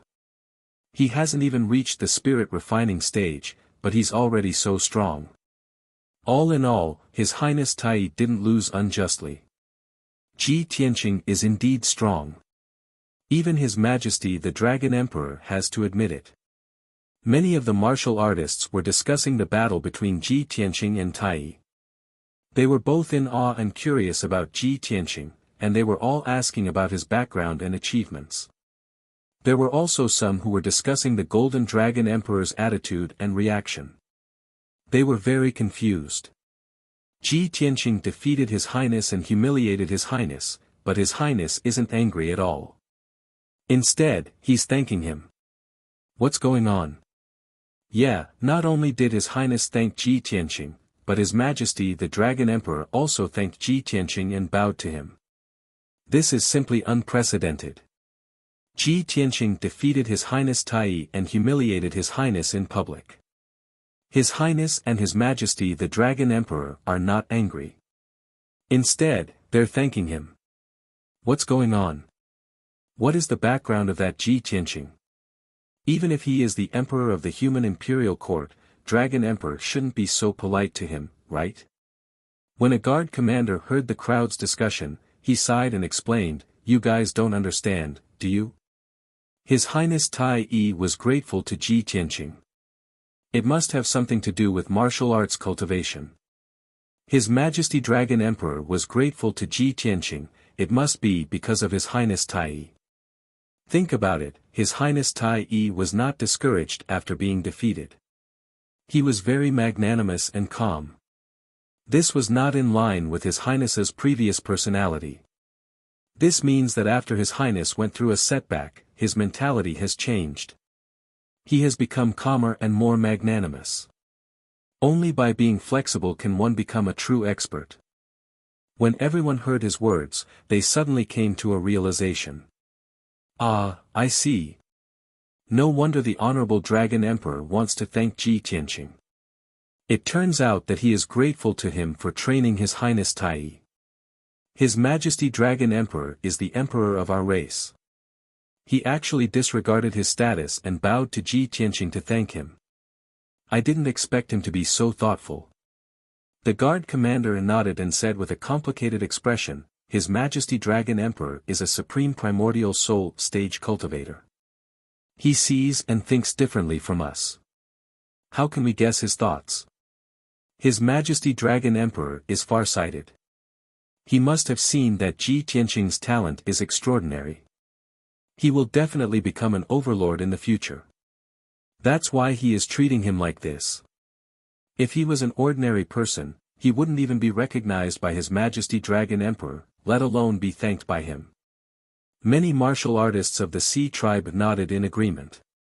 Everyone was amazed by Ji Tianqing's extraordinary talent and strength. At the same time, they admired the Golden Dragon Emperor's magnanimity. After the martial artists of the Sea tribe left the martial arts practice field, they began to talk about this matter to others. This matter quickly spread throughout the 10,000 Dragons strange realm and caused a great commotion. 2 days passed quickly. Xiao Han and the Golden Dragon Emperor discussed the matter of compensation. Xiao Han had to leave the East Sea and report back to the human imperial court. The Golden Dragon Emperor personally led many nobles and ministers to escort him out of the 10,000 Dragons strange realm. Ji Tianqing did not leave with him. He remained in the Jade Wave courtyard, waiting for news from Tai. After a few more days, Tai's injuries gradually recovered. Early in the morning, he personally went to the Jade Wave courtyard to find Ji Tianqing to explain the matter of the boundless stone. After the two met in the study, they exchanged some pleasantries and sat down. Tai took out a map from his spatial ring and placed it on the table in front of Ji Tianqing. He said, "Young Master Ji, I've recovered from my injuries. Today, I'm here to fulfill my promise. In this map, there are 3 locations where my race has discovered boundless stones in the past 1,000 years. According to the speculations of my race's experts, there is a certain pattern to the formation and birth of boundless stones. Moreover, they can only be born in the areas marked on the map. If you go to those areas, you have a high chance of finding boundless stones." Oh. It's that mysterious? Ji Tianqing raised an eyebrow and hurriedly reached out to take the map. He opened it and saw that there were hundreds of curved lines drawn on the map, forming a strange pattern. At first glance, the map looked like a large sea, but upon closer inspection, it looked like an island. The hundreds of lines outlined the island, and the southeastern area was marked with 3 red dots. The 3 red dots were not far apart from each other, and they were located in 3 different locations. Ji Tianqing immediately understood. He pointed at the map and asked Tai, I understand. These 3 red dots should be where the experts of the water tribe found boundless stones, right? Tai nodded. Correct. Ji Tianqing frowned and asked in confusion, but where does this map point to? Is it a sea or an island? Tai revealed a playful smile and said in a low voice, Young Master Ji, have you heard of the Eastern Sea's return? What? The Eastern Sea's return? Ji Tianqing was stunned, and his face was filled with disbelief. Could this map point to the Eastern Sea's return? That's right. Tai nodded and said solemnly, the Eastern Sea's return is the world's most mysterious forbidden land, and the most dangerous place. In ancient legends, the Eastern Sea's return is the end of the sea, connecting heaven and earth, and contains the world's greatest secrets. Although it is dangerous, it is also the world's most miraculous place. Not only are there all kinds of incredible and unimaginable scenes, but there are also countless extremely precious resources and treasures that are rarely seen in the world. I have never been to the Eastern Sea's return, but I have read in ancient books that the Eastern Sea's return is endlessly mysterious. There are mountains hanging in the sky, clouds falling, seawater pouring into the sky, the sun sinking to the bottom of the sea, and the moon reflecting the day. In short, yin and yang are in chaos, and the universe is upside down. At this point, Tai's expression was solemn, and his tone was solemn. His eyes were filled with anticipation and yearning. He looked at Ji Tianqing with shining eyes and said in a low voice, but no matter what, you can only go to the Eastern Sea's return to find boundless stones. Chapter 1005.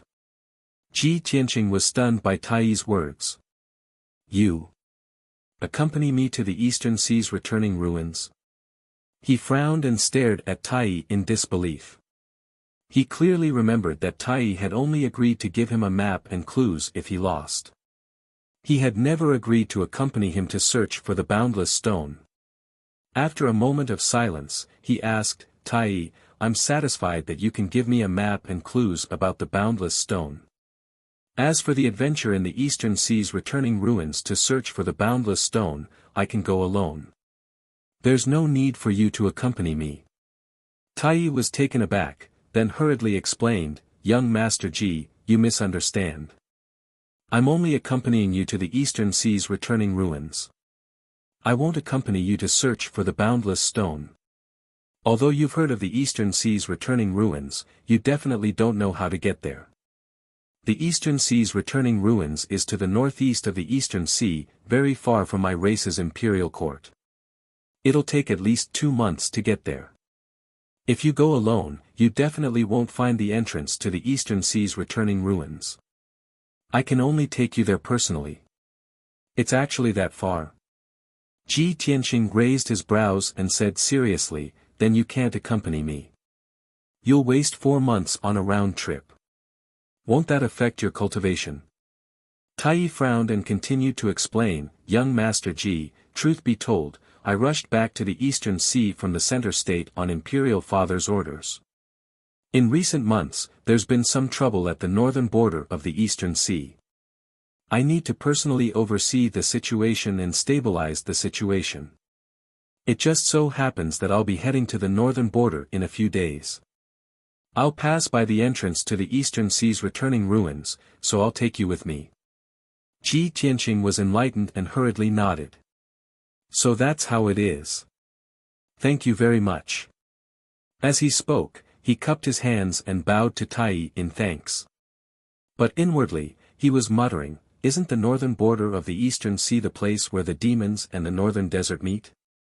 Could the trouble at the northern border be related to the demons?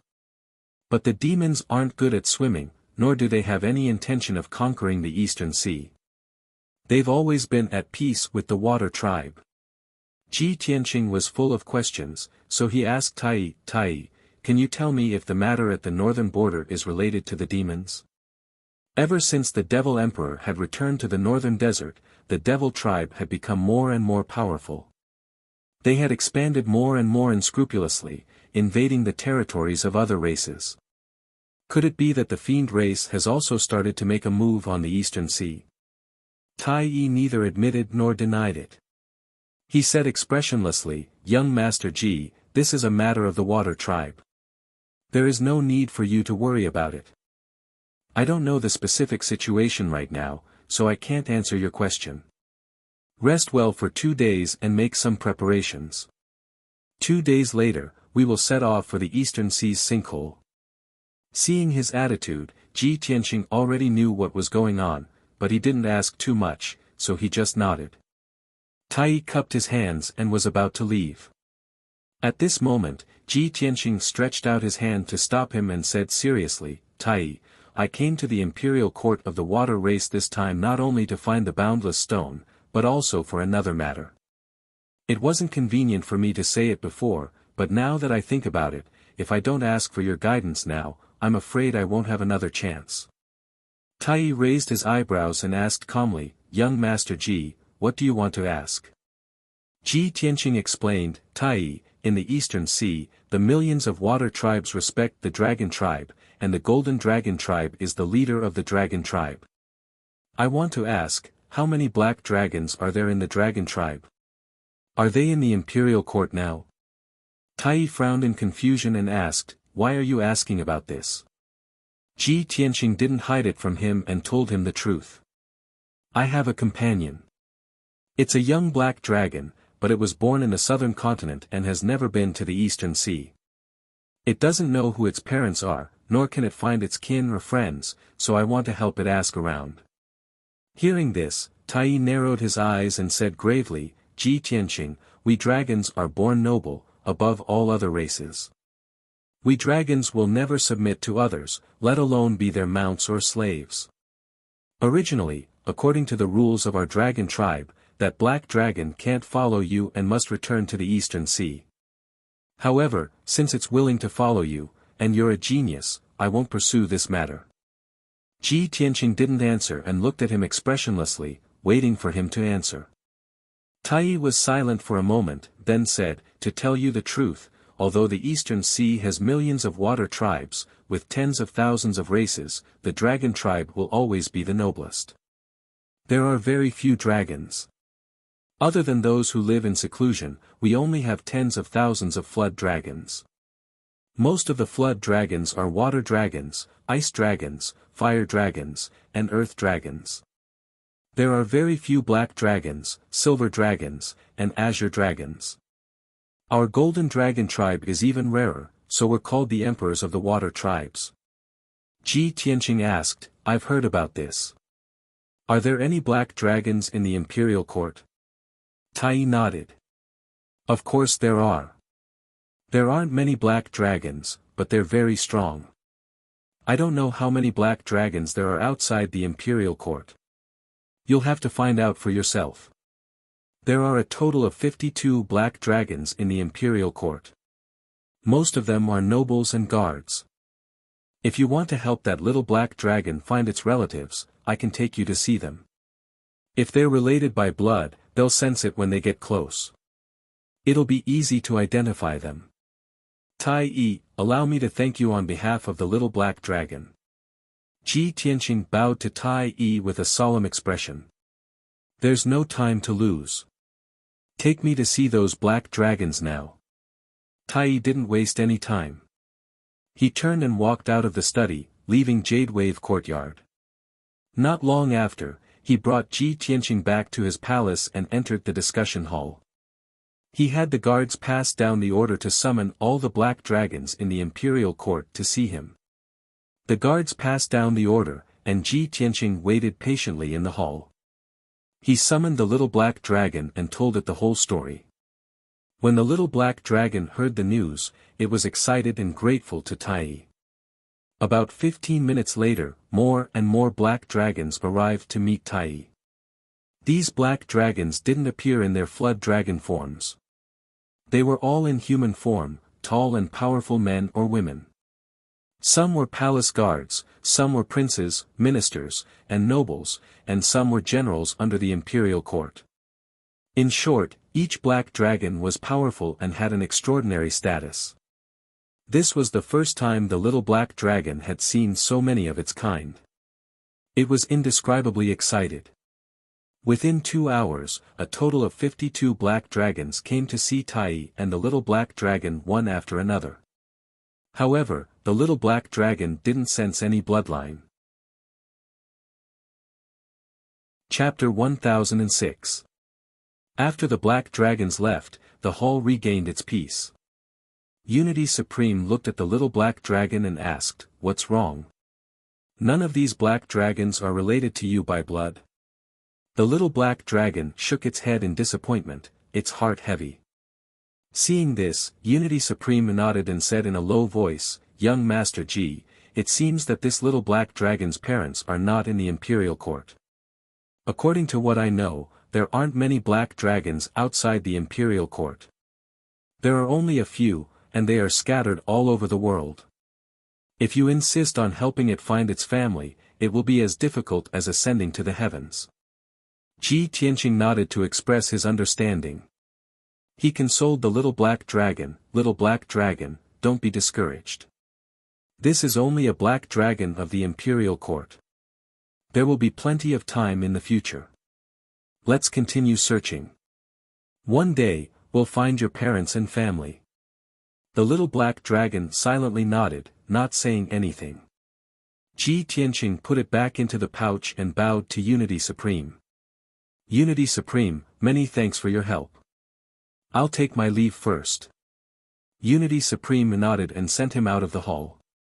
The little black dragon's search for its family had come to an end for now. They could only slowly search in the future. As for whether or not it could find its family, Ji Tianqing and Unity Supreme both knew that the chances were slim. Ji Tianqing returned to the Jade Wave courtyard and entered his room. He continued to meditate and accumulate strength. In the past few days, he had obtained an abundant amount of cultivation resources. He cultivated diligently every day, and his cultivation had been rapidly rising. He was not far from the half-step soul refinement realm. In addition, he took some time to check on the situation in the Sword World. Antares City was peaceful and peaceful. The Earth Spirit commoners lived and worked in peace. They prospered and were slowly strengthening their faction. Ji Cook cultivated in the Sword World, and his strength was steadily increasing. Ji Tianqing observed for a long time and gradually realized a problem. The Sword World had mountains and rivers, a sky and earth, and abundant resources. It was very much like a small world. However, there were no birds or beasts in the Sword World, so it was lacking in vitality. As a result, he kept this matter in mind and secretly decided that he would find a chance to capture a few monsters and place them in the Sword World.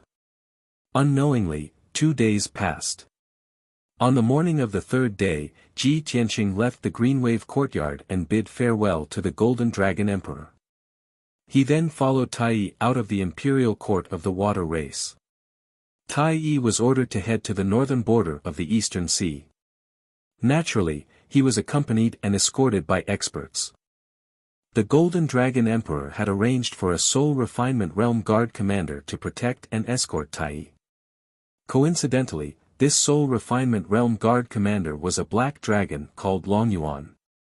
After everyone left the 10,000 Dragon Strange Realm, Longyuan revealed his true form, which was a 200-meter-long black dragon. Carrying Tai and Ji Tianqing, it sped through the waves of the East Sea, heading straight for the northeast.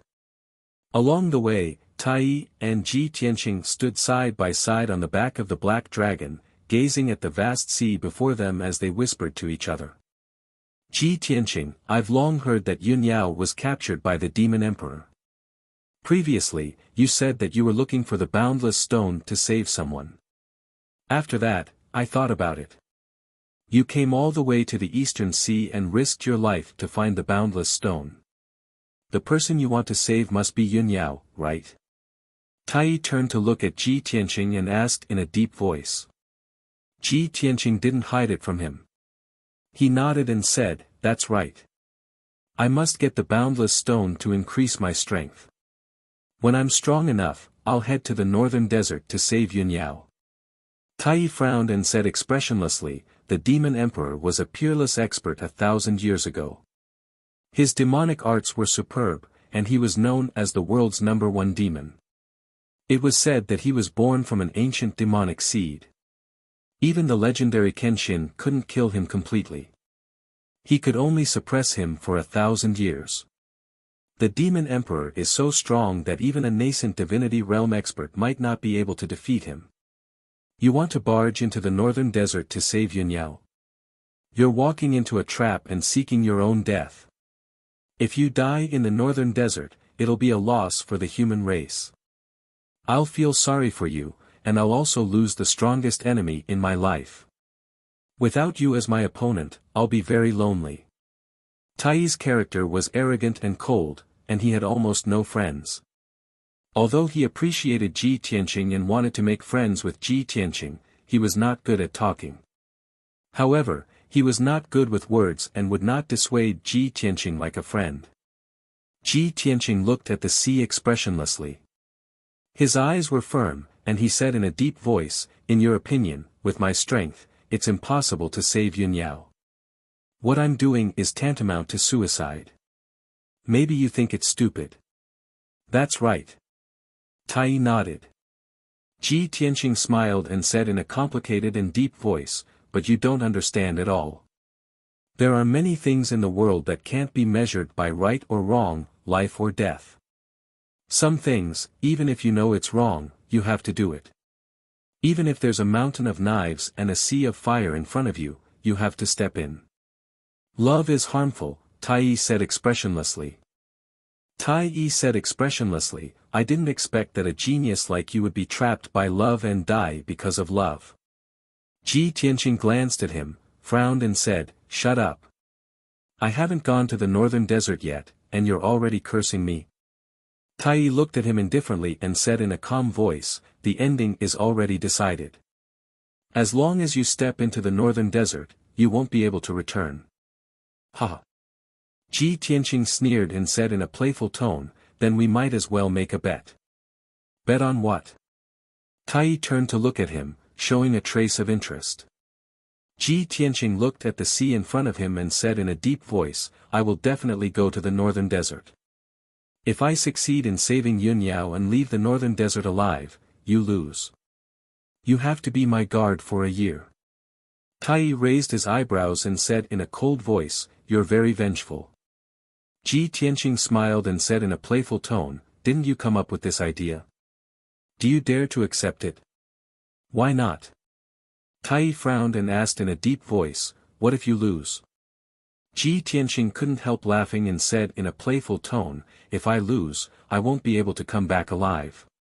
By that time, I will be dead in the northern desert. What else do you want?" Tai was silent. He stared at the sea with burning eyes. After thinking for a long time, he turned to look at Ji Tianqing. "I'll make the bet with you. But I hope you can come back alive." Ji Tianqing showed a playful smile. "So, you really want to be my guard?" Tai glanced at him expressionlessly and didn't say a word. Ji Tianqing stopped talking about it and changed the topic. He said in a resentful tone, "Actually, not only will I save Yunyao, but I will also find a way to kill the Demon King. The Demon King has brought disaster to the human world, wantonly killing people of the human race and the demon race. I don't know how many people he has killed. No matter what, I will do whatever it takes to get rid of him." Tai squinted at him and said in an indifferent tone, "How ignorant. What does the life and death of people of the human race and the demon race have to do with you? If I were you, I wouldn't care about the life and death of people, and I wouldn't provoke the Demon King. That's courting death. Instead of doing it for those irrelevant people, I'd rather pursue the peak of martial arts, improve my strength, and explore the realm above primordial divinity." Ji Tianqing shook his head gently and said in a serious tone, "I'm not you. I can't be as independent as you, ignoring the life and death of others. Tai said expressionlessly, "How can someone like you maintain a sincere heart of martial arts when you are entangled by all kinds of worldly affairs and bound by emotions and grudges?" Ji Tianqing shook his head again and sighed in a complicated tone, "A person should live with principles and emotions. He can't live only for himself, and he can't live only for martial arts." Chapter 1007. Ji Tianqing and Tai had different views and styles, so they were destined to be unable to become good friends. However, neither of them could convince the other. Neither of them would change their minds, much less force it. Thus, after the first day of conversation, the two of them stopped talking. They sat on the black dragon's back and cultivated. The black dragon commander, Long Yuan, sped across the sea without saying a word. 2 days later, the little black dragon jumped out of the 100 treasures brocade pouch and landed on its back. The little black dragon was a young black dragon. It was only at the second level of the heaven origin realm. Its cultivation was shallow, and it lacked cultivation experience. The black dragon commander, Long Yuan, was an adult dragon that had lived for more than 800 years. It had the strength of the soul refinement realm, and it had abundant cultivation and combat experience. The little black dragon chatted with it for a while. After understanding this, it was very respectful and asked for guidance on various cultivation methods. The black dragon race was very few in number, so they had a deeper relationship with each other. Long Yuan heard about the little black dragon's deeds and sympathized with it. It also wanted to persuade it to return to the imperial court and live with the other black dragons. Thus, Long Yuan constantly imparted cultivation experience to the little black dragon along the way, and also taught it various combat techniques. In addition, Long Yuan also told it many stories and legends of the black dragon race. The little black dragon learned a lot and was greatly enlightened. It also gained a better understanding of the black dragon race. 10 days later, Long Yuan imparted all the experience it could teach. Thus, after thanking Long Yuan, it returned to the 100 treasures brocade pouch and entered seclusion to cultivate. The cultivation and combat experience that Long Yuan imparted to it was incomparably precious. It was enough for it to use for many years and cultivate to the soul refinement realm. It was confident that it would be twice the result with half the effort in the future, and its strength would increase even more rapidly. Unknowingly, 50 days passed. In such a long period of time, Long Yuan sped across the East Sea without encountering any danger. After all, it did not conceal its aura. Although there were all kinds of powerful monsters and sea beasts along the way, they were all afraid of its powerful dragon might. They all fled, not daring to approach. On the evening of the 51st day, Long Yuan carried Ji Tianqing and Tai across half of the East Sea and finally arrived near the sinkhole. What was strange was that Ji Tianqing only saw turbulent waves on the surface of the sea. However, the surface of the sea here was abnormally calm, like the surface of a lake with ripples, sparkling under the reflection of the setting sun. 100 miles ahead, there were 2 huge black shadows floating quietly on the sea surface. From a distance, Ji Tianqing could not see what the 2 blurry shadows were. However, he could vaguely guess that it might be 2 islands. The dragon abyss gradually came to a stop. The huge flood dragon body floated above the surface of the sea. Tai finished his meditation and stood up to look ahead. When he saw the 2 black shadows, he said to Ji Tianqing, "Mr. Ji, we have arrived." The 2 tall mountains ahead were the entrance to the East Sea's sinkhole. This is the end of the East Sea, and also the boundary between heaven and earth. Once you cross the entrance, you will be able to enter the East Sea's sinkhole. This monarch can only send you to this point. Let's part ways here. We'll meet again someday. With that, Tai cupped his hands at Ji Tianqing. Ji Tianqing cupped his hands in return and said with a solemn expression, "Tai, thank you for your help. I will remember this favor. Also, you must remember our bet.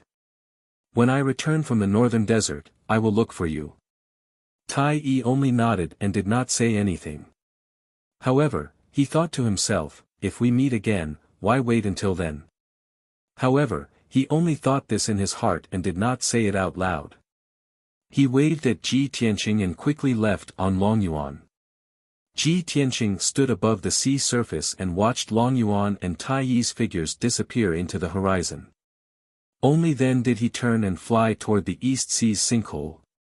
Soon, he arrived at the entrance to the East Sea's sinkhole. When he got closer, he realized that the two huge black shadows were indeed not islands, but two mountains. Two lonely black mountain peaks stood quietly on the sea surface, revealing a mottled aura of vicissitudes. The mountain peaks were 1,000 meters tall and were pitch black like reefs. Not a single blade of grass could be seen. It was cold and dead. Strangely, the two mountain peaks floated above the sea surface, supported by some unknown force. No matter how the wind and rain blew, they did not move at all. The two mountain peaks were separated by 5 kilometers, like a gate. The sea surface inside the gate was blocked by a thin layer of fog, making it impossible to see what was inside. The sea surface in that area was as calm as a mirror. Standing between the two mountain peaks, Ji Tianqing could feel a mysterious and cold aura blowing against his face. The legendary East Sea's sinkhole, here I come. He muttered in his heart. In a flash, he passed through the sea surface between the two mountain peaks and flew into the East Sea's sinkhole. He passed through the fog that covered the sky and kept entering the East Sea's sinkhole. When the evening sun shone down, it could only reflect the dense fog in the sky and not the surface of the sea. Ji Tianqing flew above the sea surface. The surroundings were dark and quiet. Not long after, he really entered the East Sea's sinkhole. On the surrounding sea surface, some scattered islands began to appear. There were also some huge reefs that poked out of the sea surface. At first glance, this sea area looked like a shallow sea area. The sea water did not seem deep. However, after Ji Tianqing used his spiritual perception to investigate, he realized that those small islands that were only 1,000 meters in circumference were actually the peaks of huge mountains. The huge mountains were almost completely submerged by the sea. Only a little of the peaks were exposed, forming the islands. And the reefs that poked out of the water were actually connected to the peaks below, extending into the depths of the sea. Ji Tianqing's spiritual perception could only detect a radius of 2,000 meters. It could not reach the bottom of the sea. And in the quiet deep sea, there were no fish or water creatures. It was like a dead sea. As he flew into the depths of the sinkhole, he took out a map from his interspatial ring. The map that Tai Yi gave him was actually a simple one. It only drew half of the sinkhole. However, he came to the sinkhole this time to find the boundless stone, not to explore the secrets of the sinkhole. Therefore, he would not enter the depths of the sinkhole. Half a map was enough. He took the map and compared it with the surrounding situation. After flying for hundreds of miles, he finally understood the map and figured out his location. Following that, he adjusted his direction and flew straight to the southeast of the sinkhole. There were 3 red dots on the map. They represented the place where the boundless stone had appeared. It was in the southeast of the sinkhole. According to his estimation, he would have to travel continuously for about 10 days before reaching that sea area. Chapter 1008. Ji Tianqing was riding on the little black dragon as he sped across the surface of the sea. After the little black dragon had flown more than 5,000 li, more and more islands appeared on the surface of the sea. At the same time, Ji Tianqing could faintly smell danger, as well as the chill of death. Up ahead was a black island 1,000 meters in circumference. It silently stood on the surface of the sea, appearing completely unremarkable. This island was the same as the other islands around it. It was made of black reefs, and not a single leaf grew on it. It was pitch black like ink and exuded an icy aura. Ji Tianqing paid it no mind. The little black dragon flew across the sky, intending to cross that island. However, Just as the little black dragon was flying directly above the island, a sudden change occurred. The originally motionless island trembled a few times, and then it began to shine with a cold, pitch-black light. Whoosh! From that pitch-black island, a massive head the size of a palace emerged. It stretched out a thick neck that was several hundred meters long and bit at the little black dragon. The flat and black head was like the head of a python. It opened its bloody maw and bit at the little black dragon's waist. At this critical moment, the little black dragon subconsciously twisted its body in an attempt to dodge the attack. However, its speed was still too slow. It barely managed to dodge the bite from the bloody mouth but was still sent flying. Boom! There was a deafening thud as the little black dragon was sent flying back, tumbling toward the surface of the sea 10 li away. Ji Tianqing had already flown into the sky, his body surging with golden light as he looked down at that massive beast with murderous intent. At this moment, he finally saw clearly that it wasn't an island at all, but a black tortoise that was enormous like a mountain. The black tortoise was as black as ink. It floated motionlessly on the surface of the sea, its neck and head tucked into its shell. It looked just like a pitch-black island. In particular, its shell was 1,000 meters in circumference, and its surface was covered with many reefs. It looked mottled and weathered, no different from a real island. Most importantly, it was born with a special innate ability called turtle breath. This kind of talent allowed it to completely hide its power and life aura, just like a cold stone. Ji Tianqing stared at it coldly and muttered in a low voice, "Damn old tortoise, you're so cunning. Your disguise is so good that even I was fooled." However, he was able to discern that this black tortoise wasn't an ordinary sea beast, and it was a 10,000-year-old black tortoise that possessed a strength at the 5th level of the soul refinement stage. As everyone knows, the black tortoise likes to be quiet and doesn't like to move. It loves to sleep deeply and often sleeps for hundreds of years. When it slept, it would disguise itself as an island and float on the surface of the sea. If there was prey passing by, it would suddenly attack and often successfully capture the prey. But this time, the black tortoise's sudden attack failed. It had completely awakened. It raised its head and stared at Ji Tianqing. Its pair of dark brown eyes revealed a fierce and gloomy light. Shwa! Its aura exploded. It suddenly opened its bloody mouth and spat out 3 pitch-black pillars of water that shot towards Ji Tianqing.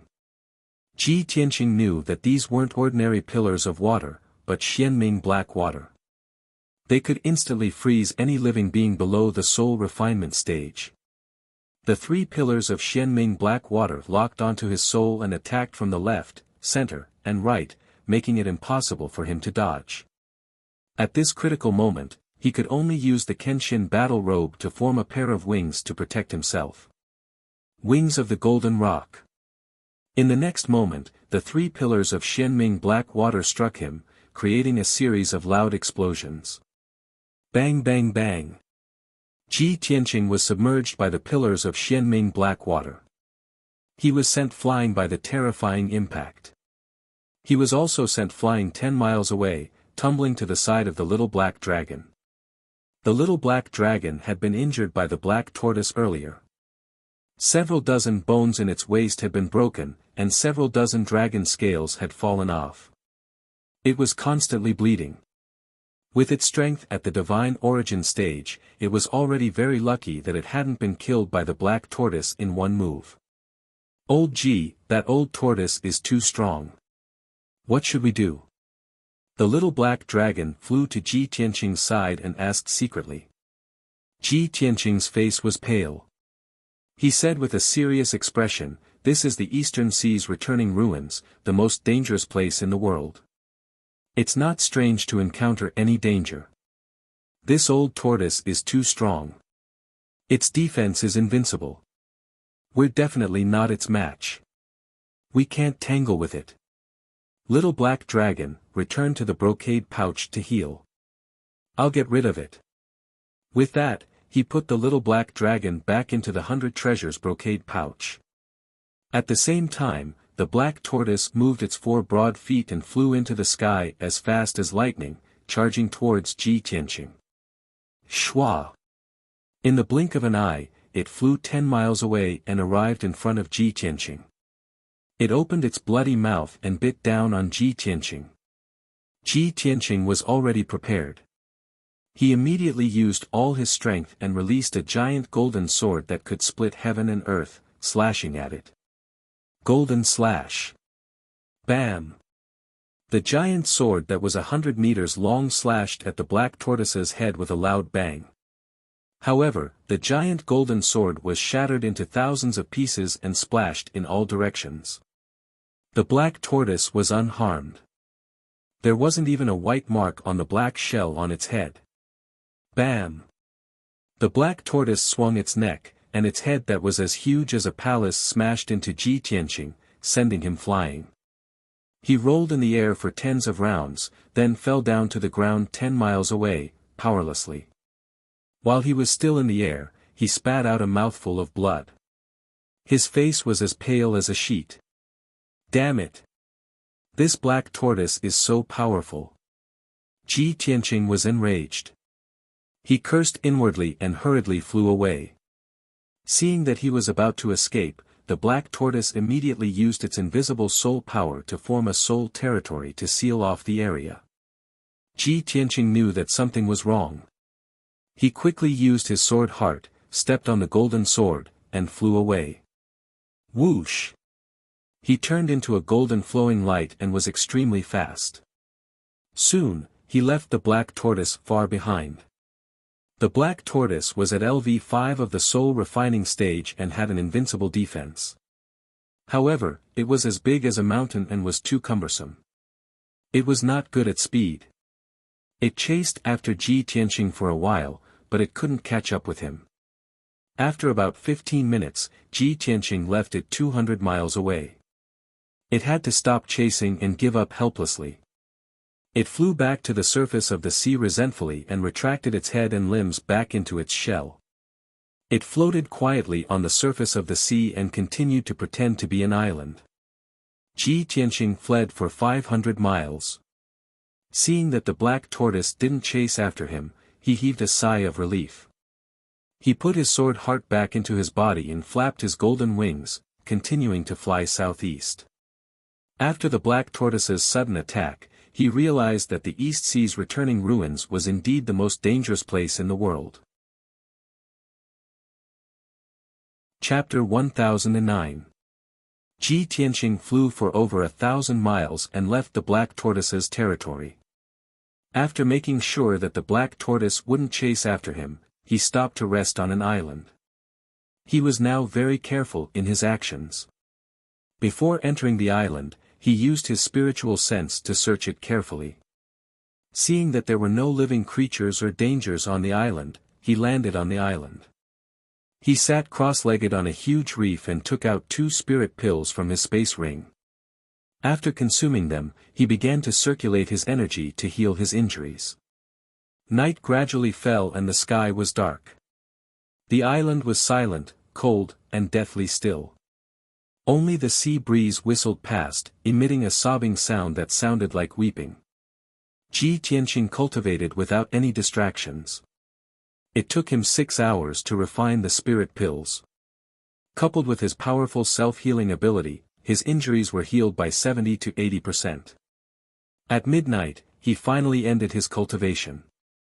However, when he opened his eyes, he found that there were a few pairs of scarlet eyes staring at him in the pitch-black night sky. There were 4 pairs of scarlet eyes scattered in 4 directions on the island. They were quietly approaching him. He used his spiritual sense to see that they were 4 ape-like beasts that were 30 feet tall. Each of the beasts had thick and sturdy legs, long arms that hung down to their feet, and a bloody mouth full of fangs. The 4 ape-like beasts had snow-white hair all over their bodies. Their bodies contained a tyrannical aura. Ji Tianqing stared at them for a moment and recognized them. He thought to himself, although they look like white apes, they are actually sea beasts from ancient times. These are the Sea King apes. When I was in the imperial court of the water race, I read about them in a book. The sea king apes live in the depths of the East Sea and walk on the seabed. They are very smart, cunning, and have great strength.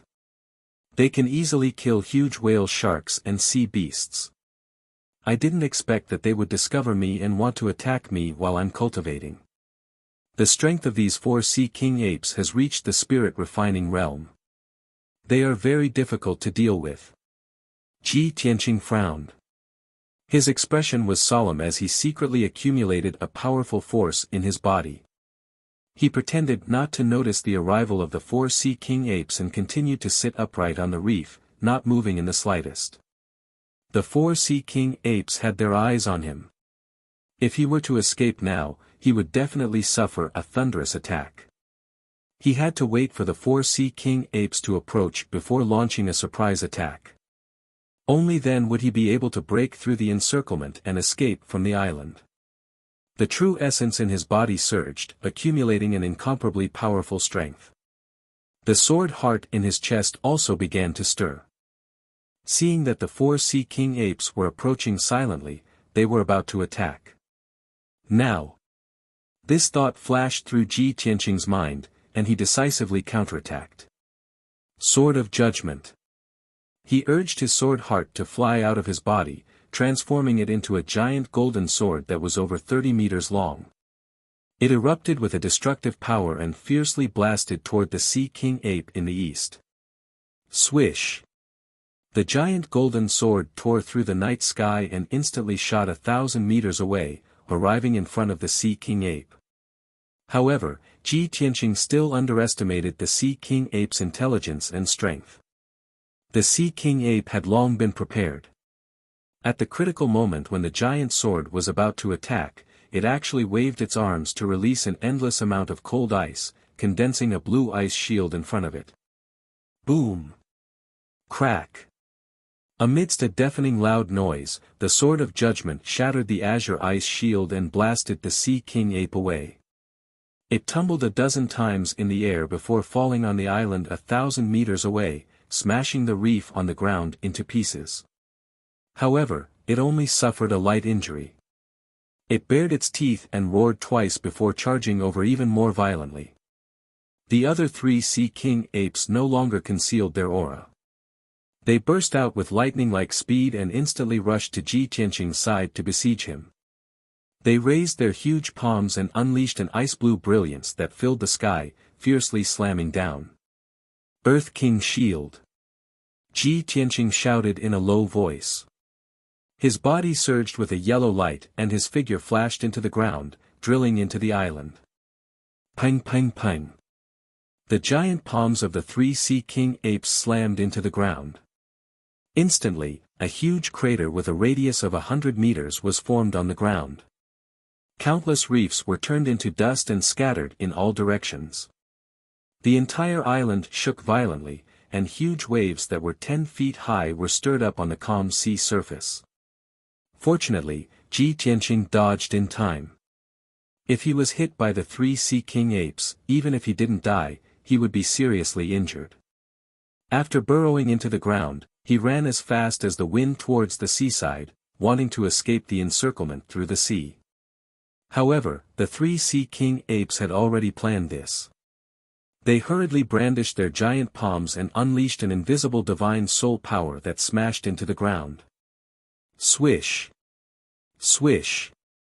Invisibly, an incomparably powerful spiritual energy enveloped the entire island. In the short span of a breath, the 3 sea king apes had joined forces to form a spiritual domain, sealing the area within a radius of 15 kilometers. Ji Tianqing was trapped on the island, suppressed by the divine soul domain, unable to escape. Damn it! The intelligence of these sea king apes is not inferior to that of humans. They are so cunning. He was filled with anger and anxiously thought of a way to escape the encirclement. At this moment, the tallest and mightiest of the 4 sea king apes spoke in human language. It shouted in a cold and dignified tone, "Kid, this area is our territory.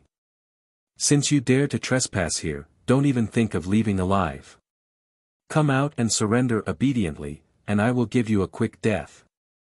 Rolling waves of sound surged on the island, spreading to a radius of 15 kilometers. Ji Tianqing was filled with shock and disbelief.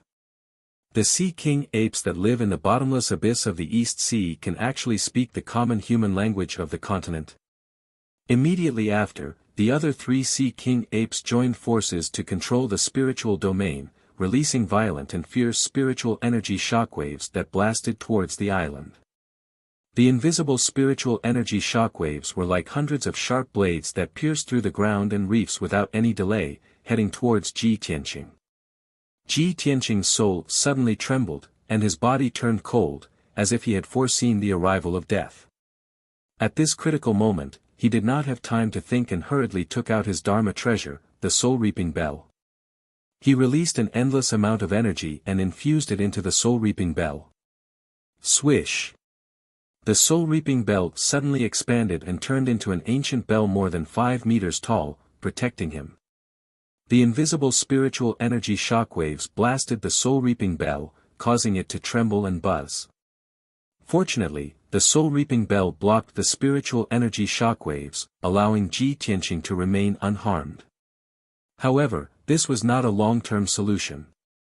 The 4 sea king apes could use their spiritual domains to continuously attack. He could not hide underground forever, and the soul-reaping bell could only withstand a few attacks before it ran out of energy. Chapter 10:10. A blazing white light barrier with a radius of 30 miles enveloped the entire island. This was the spiritual domain formed by the 4 sea king apes.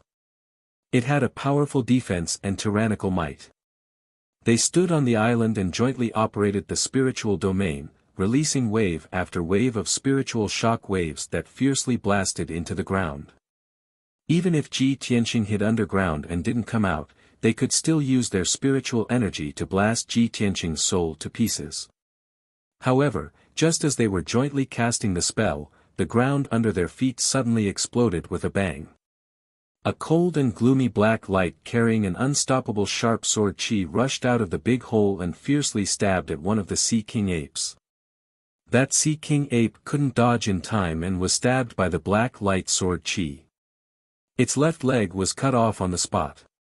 Blood gushed out from the wound and splattered all over the sky. Immediately after, a black ancient bell protecting Ji Tianqing flew out of the big hole. Whoosh! Ji Tianqing flew into the sky and stood on the soul-reaping bell while holding the pitch-black broken sword in his right hand. He looked down at the 4 sea king apes from a commanding position. The injured sea king ape furiously roared and cursed as it picked up its broken leg and circulated its spiritual energy to reattach it. The other 3 sea king apes revealed shocked expressions. They controlled their spiritual domains and released powerful spiritual energy to attack Ji Tianqing. Ji Tianqing relied on the protection of the soul-reaping bell to ignore the spiritual shock waves and slashed out a heaven-shaking giant sword with the broken sword in his hand. Azure Dragon, Sacred Sword. Boundless dark azure light gushed out from the broken sword and condensed into a 100-meter-long giant sword. It was like a huge azure dragon as it fiercely blasted towards the 3 sea king apes. The 3 sea king apes sensed the terrifying power contained in the azure dragon's sacred sword and immediately revealed frightened expressions. They retreated with extreme fear. They joined hands and used a secret technique to form a blazing white light shield to protect themselves. Kaboom! Amidst a deafening explosion, the azure dragon's sacred sword slashed onto the white light shield. Instantly, the shield was smashed into pieces, bursting into fragments that covered the sky and earth. The 3 sea king apes were also sent flying by the azure dragon's sacred sword. They fell 1,000 meters away in a sorry state and smashed a few large craters on the ground. In the blink of an eye, all 4 sea king apes were injured. Although they were only slightly injured, it did not affect their fighting ability. However, to them, this was an extraordinary humiliation. It caused them to be so furious that they began to roar crazily. Ji Tianqing stood in the sky, holding the broken black sword in his hand as he looked at the 4 Sea King apes with killing intent. His body once again accumulated a large amount of energy. The strength of the 4 Sea King apes was around the 2nd or 3rd level of the soul refinement realm. If it was a one-on-one battle, Ji Tianqing would definitely be able to defeat him with the power of the divine sword. However, with 4 Sea King apes joining forces, it was impossible for him to defeat them. Moreover, he knew that the Sea King apes lived in groups, so there might be more of them nearby. If a few more Sea King apes came, even if he had the divine sword in his hand, he wouldn't be able to escape today and would definitely die. Therefore, Ji Tianqing only wanted to end this battle quickly and leave this troublesome place as soon as possible.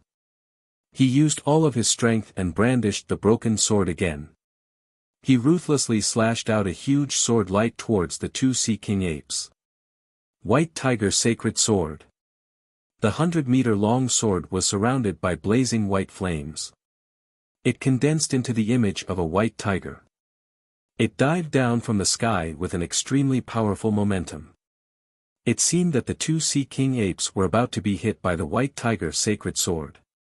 But at this moment, an inconceivable scene appeared. The 2 Sea King apes' bodies flashed with golden light and shrunk by more than 10 times. They instantly turned into 7-foot-tall handsome youths wearing white robes. The 2 white-robed youths were handsome and tall. They were in high spirits and held black broken swords in their hands. Their figure, appearance, and aura were exactly the same as Ji Tianqing's. Not only that, the 2 of them brandished the broken sword together and slashed out dozens of huge golden swords. They actually blocked the attack of the White Tiger Sacred Sword. Bang! Bang! Bang! The White Tiger Sacred Sword and the dozens of swords collapsed at the same time. They burst into fragments that filled the sky and created a terrifying hurricane on the island. Seeing this scene, Ji Tianqing was stunned on the spot. He opened his eyes wide in disbelief. He didn't understand why the 2 Sea King apes had turned into him. Moreover, they were exactly the same as him. It was hard to tell if they were real or fake. He turned his head and looked at the other 2 Sea King apes. The 2 Sea King apes had also turned into his appearance. Suddenly, 5 Ji Tianqings appeared on the island. He stood in the sky and looked at the 4 Ji Tianqings around him. He furrowed his brows and his eyes surged with killing intent. The 4 Ji Tianqings were all holding black broken swords. They looked at him with cold expressions or sneers. They all opened their mouths to speak. "Bastard, do you know who I am? You dare to kill me? Brat, I am you and you are me. Don't tell me you want to kill yourself. I am the real one. You are the fake one. You are the evil sea beast. Kill yourself. You have nowhere to run. Today, you will die." The 4 Ji Tianqing's voices were exactly the same as his. Moreover, their voices contained a soul-sucking power. Ji Tianqing's soul trembled and his consciousness became hazy. In such a strange situation, even if Ji Ku and the Golden Mountain King were present, it would be difficult for them to distinguish the real from the fake. Ji Tianqing silently activated the power of the soul reaping bell to resist the invisible soul power. After a while, he gradually calmed down and sneered, "Hee hee. I didn't expect the Sea King apes to not only be cunning, but also to be able to imitate others and speak human language. This is unbelievable. No wonder you can occupy the bottomless chasm and dominate this sea region even though you are not very strong. Unfortunately, you have met me. This little trick is useless against me." The 4 Ji Tianqing sneered at the same time. They waved their broken swords and slashed out dozens of swords to besiege him. Dozens of giant swords that were more than 30 meters long slashed at him from all directions and instantly drowned his figure. At this critical moment, he did not hesitate to close his golden wings to protect himself. Bang! Bang! Bang! A series of muffled booms burst out, one after another. Ji Tianqing was sent flying back for nearly 10 miles. However, his golden wings blocked all the swords and he was unharmed. He did not counterattack. He turned around and flew toward the edge of the island. Swoosh! He turned into a golden stream of light and flew to the edge of the island in the blink of an eye. What blocked his path was a blinding white light screen that covered the sky. It was the soul territory formed by the 4 Sea King apes. He held the broken sword with both hands and did not hesitate to use all his strength to slash at the light screen. Open! Endless true essence crazily poured into the broken sword, causing the broken sword to burst out with a black light that could destroy the heavens and extinguish the earth. With a loud bang, it slashed at the blazing white light screen. Kaboom! Chapter 10-11. Swish! When a crack appeared on the blinding white light screen, Ji Tianqing did not hesitate to pass through the crack and escape from the soul domain. Once he was out of the soul domain, he felt the pressure on him decrease greatly. His speed also increased. He did not even look back as he flew forward. He streaked across the night sky and quickly escaped from the island. After 2 breaths, the crack on the blinding white light screen automatically healed. The 4 Ji Tianqing returned to their original forms. They transformed back into the Sea King apes and roared furiously as they gave chase. They immediately withdrew their soul domain. White light surged from their bodies as they streaked across the night sky like shooting stars. They chased after Ji Tianqing and flew deep into the ultimate. Their speed was extremely fast. The distance between them and Ji Tianqing was constantly closing. At most, they would be able to catch up to Ji Tianqing in 100 breaths' time. Seeing this situation, Ji Tianqing did not hesitate to use the sword heart. He also used the sword kinesis flight technique to speed up his escape towards the southeast of the ultimate. Swish! His speed increased by 2 times. He quickly shook off the 4 Sea King apes. 15 minutes later, the 4 Sea King apes were 200 miles away. When they could no longer see Ji Tianqing, they had no choice but to give up the chase. They stopped in the sky unwillingly. After roaring a few times, they dived back into the deep sea. Ji Tianqing flew a few hundred miles on the sword kinesis flight before he put the sword heart back into his body. He flapped his golden wings and continued flying. In the next few days, he rushed towards the southeast of the ultimate. He was constantly approaching the area where the boundless stone appeared. During the journey, he would encounter different dangers every day. He almost lost his life a few times. Regardless of day or night, whether he was on an island or in the deep sea, danger could befall him at any time. Most of the dangers came from sea beasts and demons. These demons and sea beasts were either lurking on the island or in the deep sea. It was impossible to guard against them. They all had the strength of the soul-tempering realm. They were of different species and had different talents and techniques. Ji Tianqing had once encountered several undersea giants that were more than 100 meters tall and had been beaten up by them. In the end, he had managed to escape with a few magical treasures and divine swords. Those undersea giants not only had the strength of a soul refinement realm cultivator, but they could also fly and burrow into the ground. They could also spit out water and fire, and they could even turn invisible. They were very difficult to deal with. He had even encountered a 1,000-meter-long deep-sea serpent that looked like a flood dragon. He had fought with it for an hour, and the sea within a 1,000-mile radius had been turned upside down. That deep-sea python had the innate ability to change its color. It could turn into the color of the sea water and become one with the sea water, making it impossible for people to detect. On the island, it could turn into a black reef and conceal its whereabouts. When it flew into the sky, its skin would turn into the color of the sky, making it even harder to be discovered. Apart from the underwater giant and the deep-sea python, Ji Tianqing had also encountered millions of overlord turtles and was besieged by them for several hours. Those Tyrant King's turtles were as big as water tanks. They formed groups and shuttled back and forth between the seabed and the sky, piling up like a mountain, covering the sky and covering the earth. When Ji Tianqing was besieged by the tyrant king's turtles, he was almost torn to pieces. In addition to these violent and ferocious demon sea beasts, he had also encountered some very strange ancient beasts. He had seen a 10,000 transformations beast. It was a wash-basin-sized 7-colored beast with a very gentle temperament. This little beast had a rare innate ability. It could swallow all kinds of gems, ores, and pearls, and then excrete 10 times the amount of gems and spirit stones. Ji Tianqing saw with his own eyes that this little beast swallowed an ice crystal gem and immediately excreted 10 of the same ice crystal gems.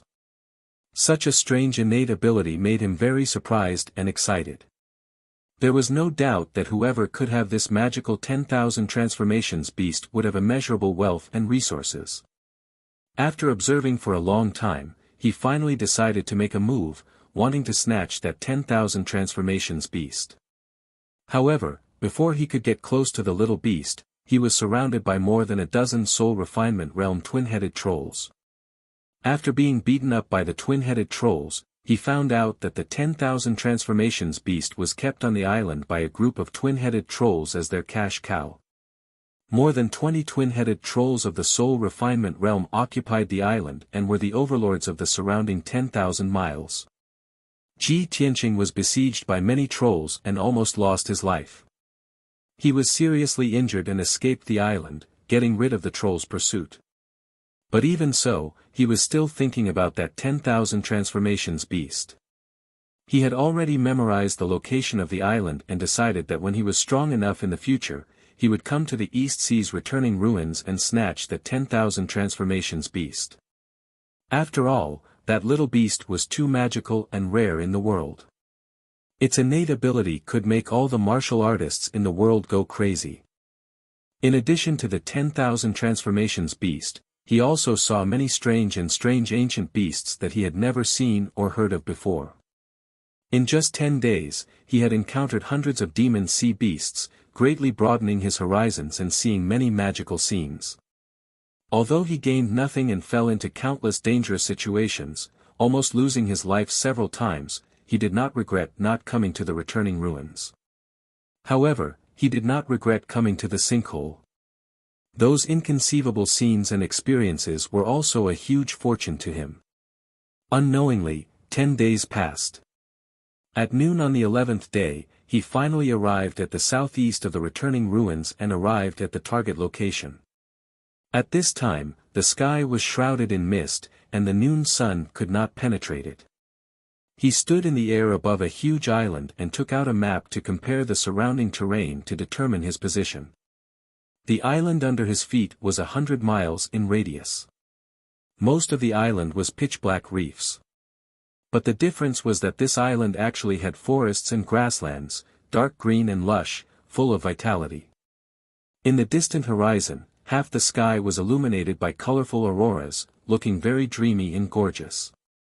Ji Tianqing observed the map for a long time before putting it away, a relieved smile on his face. The 3 red dots marked on the map are the places where the water tribe powerhouses found the boundless stone. They are distributed in 3 different places. If the 3 red dots were connected, it would be a triangular sea area, about 20,000 miles in radius. The island under my feet with forest trees is one of the 3 red dots. 800 years ago, the Grand Marshal of the Water Tribe found the boundless stone on this island. It seems that if I want to find the boundless stone, I can only start searching in this 20,000-mile sea area. He thought silently in his mind and made up his mind to confirm his next plan. He took out the black broken sword and carefully landed on the island, vigilantly observing the surroundings. The search for the boundless stone will start from the island under my feet. He murmured in a low voice and released his spiritual sense to cover a radius of 1,000 meters and began to search. The boundless stone was not an ordinary gem or jade, but a mineral material that contained a special power. Ordinary masters could not detect the power fluctuations of the boundless stone, even if it was placed in front of them. Chapter 10-12. On the island with a radius of 100 miles, the sea was calm and still. There was no beach on the shore, only rugged black reefs, emitting a cold and deathly aura. Only in the middle of the island was there a forest and grassland with a radius of a few dozen miles. Ji Tianqing flew in the air 100 meters above the ground, moving slowly and using his spiritual sense to search a radius of 1,000 meters. Especially in the underground rock stratum, where the boundless stone was most likely to be hidden, he searched very carefully. In the blink of an eye, an hour passed. Ji Tianqing gradually searched from the west coast of the island, entered the middle of the island, and flew above the dark green forest. Suddenly, he noticed that the sky was rapidly darkening, and a strong wind was blowing around the island. The island was vaguely shrouded by an invisible force, becoming cold and oppressive, full of the aura of death. He realized that something was wrong, and immediately looked around, holding the broken sword tightly with a vigilant face. The experience of the past 10 days made him realize that a powerful sea monster was about to appear. This island looked peaceful, but in fact, a powerful giant beast was lurking. However, after looking around, he did not see any living creatures, only a vast black fog was spreading, gradually enveloping the entire island. He was hesitating whether to leave the island temporarily and come back to explore after figuring out the situation. At this moment, in the sky not far behind him, a cold voice suddenly came. "You, what are you looking for?" This was the voice of a middle-aged man, speaking in the human language, but his accent was somewhat awkward and strange. This person's voice was cold and deep, with a hint of killing intent in his tone. Ji Tianqing's expression suddenly changed, and he quickly turned his head to look behind him. He saw a burly man in black armor standing in the air 100 meters away from him. The burly man was more than 3 meters tall, and although his body shape was similar to a human's, he was not human. He had 2 heads, and his long gray hair could not cover the black horns on his forehead, as well as the sarcomas on his temples and the top of his head. His pupils were dark purple, containing a cold and deathly aura. Especially the head on his right, there was a deep scar on his forehead, extending diagonally down to his chin, almost splitting his entire head in half. This terrifying scar made him look even more ferocious and cruel. When Ji Tianqing saw his appearance, he couldn't help but frown and blurt out, "Demon." The black chi that covered the sky, the middle-aged man's burly build, and his dark purple eyes all looked very much like a demon. That was why Ji Tianqing thought so. However, when the 2-headed man heard his words, his 4 eyes flashed with a thick sense of disdain. He. Ignorant human reptile, how ignorant and pitiful. How can an ugly and inferior demon be mentioned in the same breath as this king? Ji Tianqing finally understood that this 2-headed man was not a demon. However, he still couldn't tell what race this person was from. Or was this guy a human or a beast? At the same time, the 2-headed man frowned. A cold light flickered in his eyes as he asked icily, "Kid, you still haven't answered me. What are you looking for in my territory?" Ji Tianqing also frowned and thought to himself, this island is actually this guy's territory. Since he occupied this place, even if there are boundless stones, they must have been plundered by him. After all, this guy's strength reached around level for soul refinement realm. Occupying this island for a long time, he'll definitely discover boundless stones. Thinking up to here, Ji Tianqing had the intention of retreating. He looked at the 2-headed man expressionlessly and said in an indifferent tone, "I came to the sinkhole to explore because I accidentally barged into this place. I wanted to see if there were any treasures. Since this island is your territory, then I'll leave here and not disturb anymore." Finished talking, he turned around and was about to leave. However, that 2-headed man had a violent and bloodthirsty personality. How could he let him leave? "Halt!" The 2-headed man stared at Ji Tianqing's back view and said with a cold grin, "Since you're here, don't think about leaving. Stay behind and be this king's slave." As his voice fell, the vast black gas that enveloped the entire island immediately condensed into a massive black canopy that enveloped the entire island. Only then did Ji Tianqing realize that it was not a sole domain, but a large array that the two-headed man had set up long ago. After the pitch-black canopy formed by the soul rank array enveloped the entire island, the surroundings immediately became dark and gloomy. He charged to the edge of the island without hesitation. Holding the broken sword in his hand, he ruthlessly slashed out a shocking sword beam at the pitch-black canopy.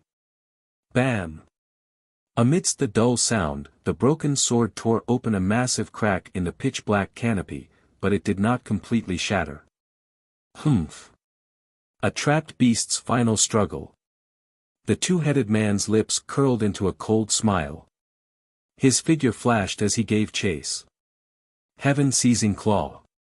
He shouted coldly and suddenly extended his wide palms, transforming them into two black dragon claws the size of a house, grabbing at Ji Tianqing. Ji Tianqing was about to slash at the crack with his sword in an attempt to break through the pitch-black canopy and escape the island. However, the two-headed man had already reached him. Two extremely sharp dragon claws descended from the sky and were about to tear him into pieces. In desperation, he could only turn around and block the attack from the dragon claws. Vermilion Bird Sacred Sword. He roared angrily as he slashed out a 100-meter-long flaming sword with all his might. Soaring crimson flames surrounded the giant sword and condensed into the shadow of a vermilion bird. In an extremely violent manner, it blasted towards the two dragon claws. Boom! Amidst a deafening explosion, the two dragon claws collided with the vermilion bird sacred sword and simultaneously shattered into pieces. The destructive wave of flames mixed with the black light fragments spread out in all directions and swept across a radius of 30 miles. Ji Tianqing was immediately sent flying 1,000 meters away and crashed heavily into the pitch-black canopy. The two-headed man was also forced back 10 steps. He immediately frowned as his 4 eyes were filled with astonishment. He. I underestimated you. Interesting. A human with such combat prowess is indeed worthy of being my servant. As he spoke, the two-headed man waved his palms again and used a mysterious spell seal to condense 18 flaming swords of different colors. 9 Flame God Slaying Sword. The two-headed man roared angrily as he slammed his palms together and controlled the 18 flaming swords to attack Ji Tianqing from all directions. The 18 flaming swords had a total of 9 different colors, representing 9 different types of flames. However, each of the swords was over 100 feet long and contained the power to destroy heaven and earth. The 18 flaming swords attacked at the same time as if they really had the power to slay demons and gods. In that instant, Ji Tianqing was surrounded by the 18 flaming swords and was in a dire situation with nowhere to run. The little black dragon that was cultivating in the brocade pouch had already woken up. Chapter 10:13.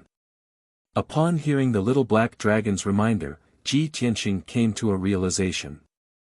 No wonder that middle-aged man had 2 heads and dragon horns on his forehead. His appearance was savage and strange, and he did not think much of the demon race. It turned out that this person was an ancient beast, the Torch Dragon. The Torch Dragon was a branch of the dragon race. Its bloodline was even more noble than the Flood Dragons and its talent was even greater.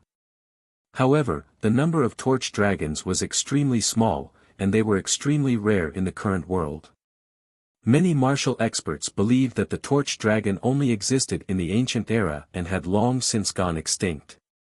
Ji Tianqing did not know if he was lucky or unlucky to encounter a Torch Dragon in the sinkhole. The 18 flaming swords were already descending, about to take his life.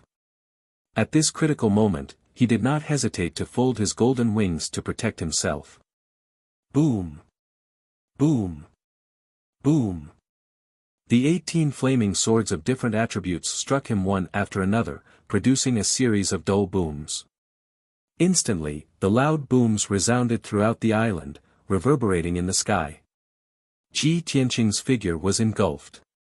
A 10-kilometer-wide pit was blasted open where he had been standing, from which a flood of 7-colored flames surged.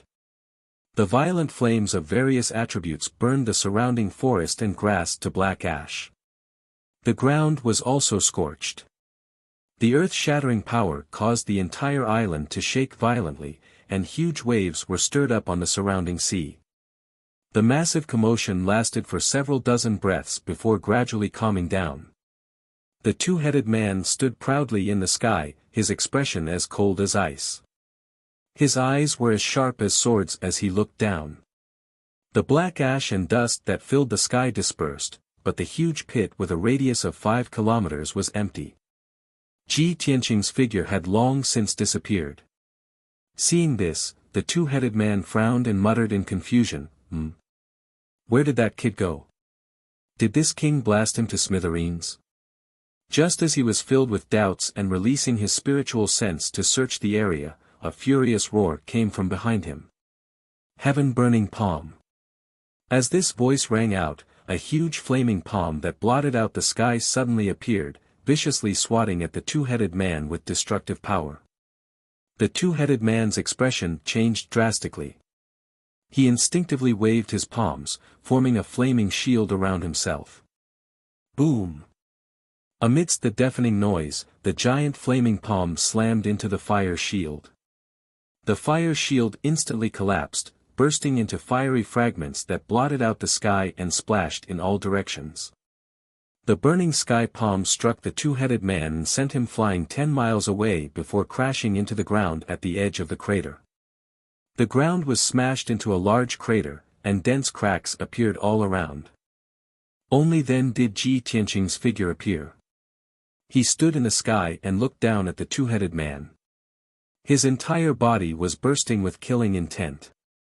Although he appeared to be unscathed and unharmed by the 9-flame god-slaying sword, he was still able to see through the 9-flame god-slaying sword.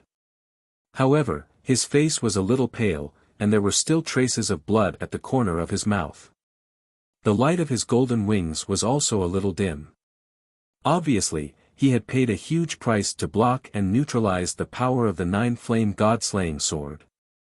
However, he successfully blocked the 9-flames god-slaying sword's attack and took the opportunity to counterattack. He used the burning sky palm to send the two-headed man flying.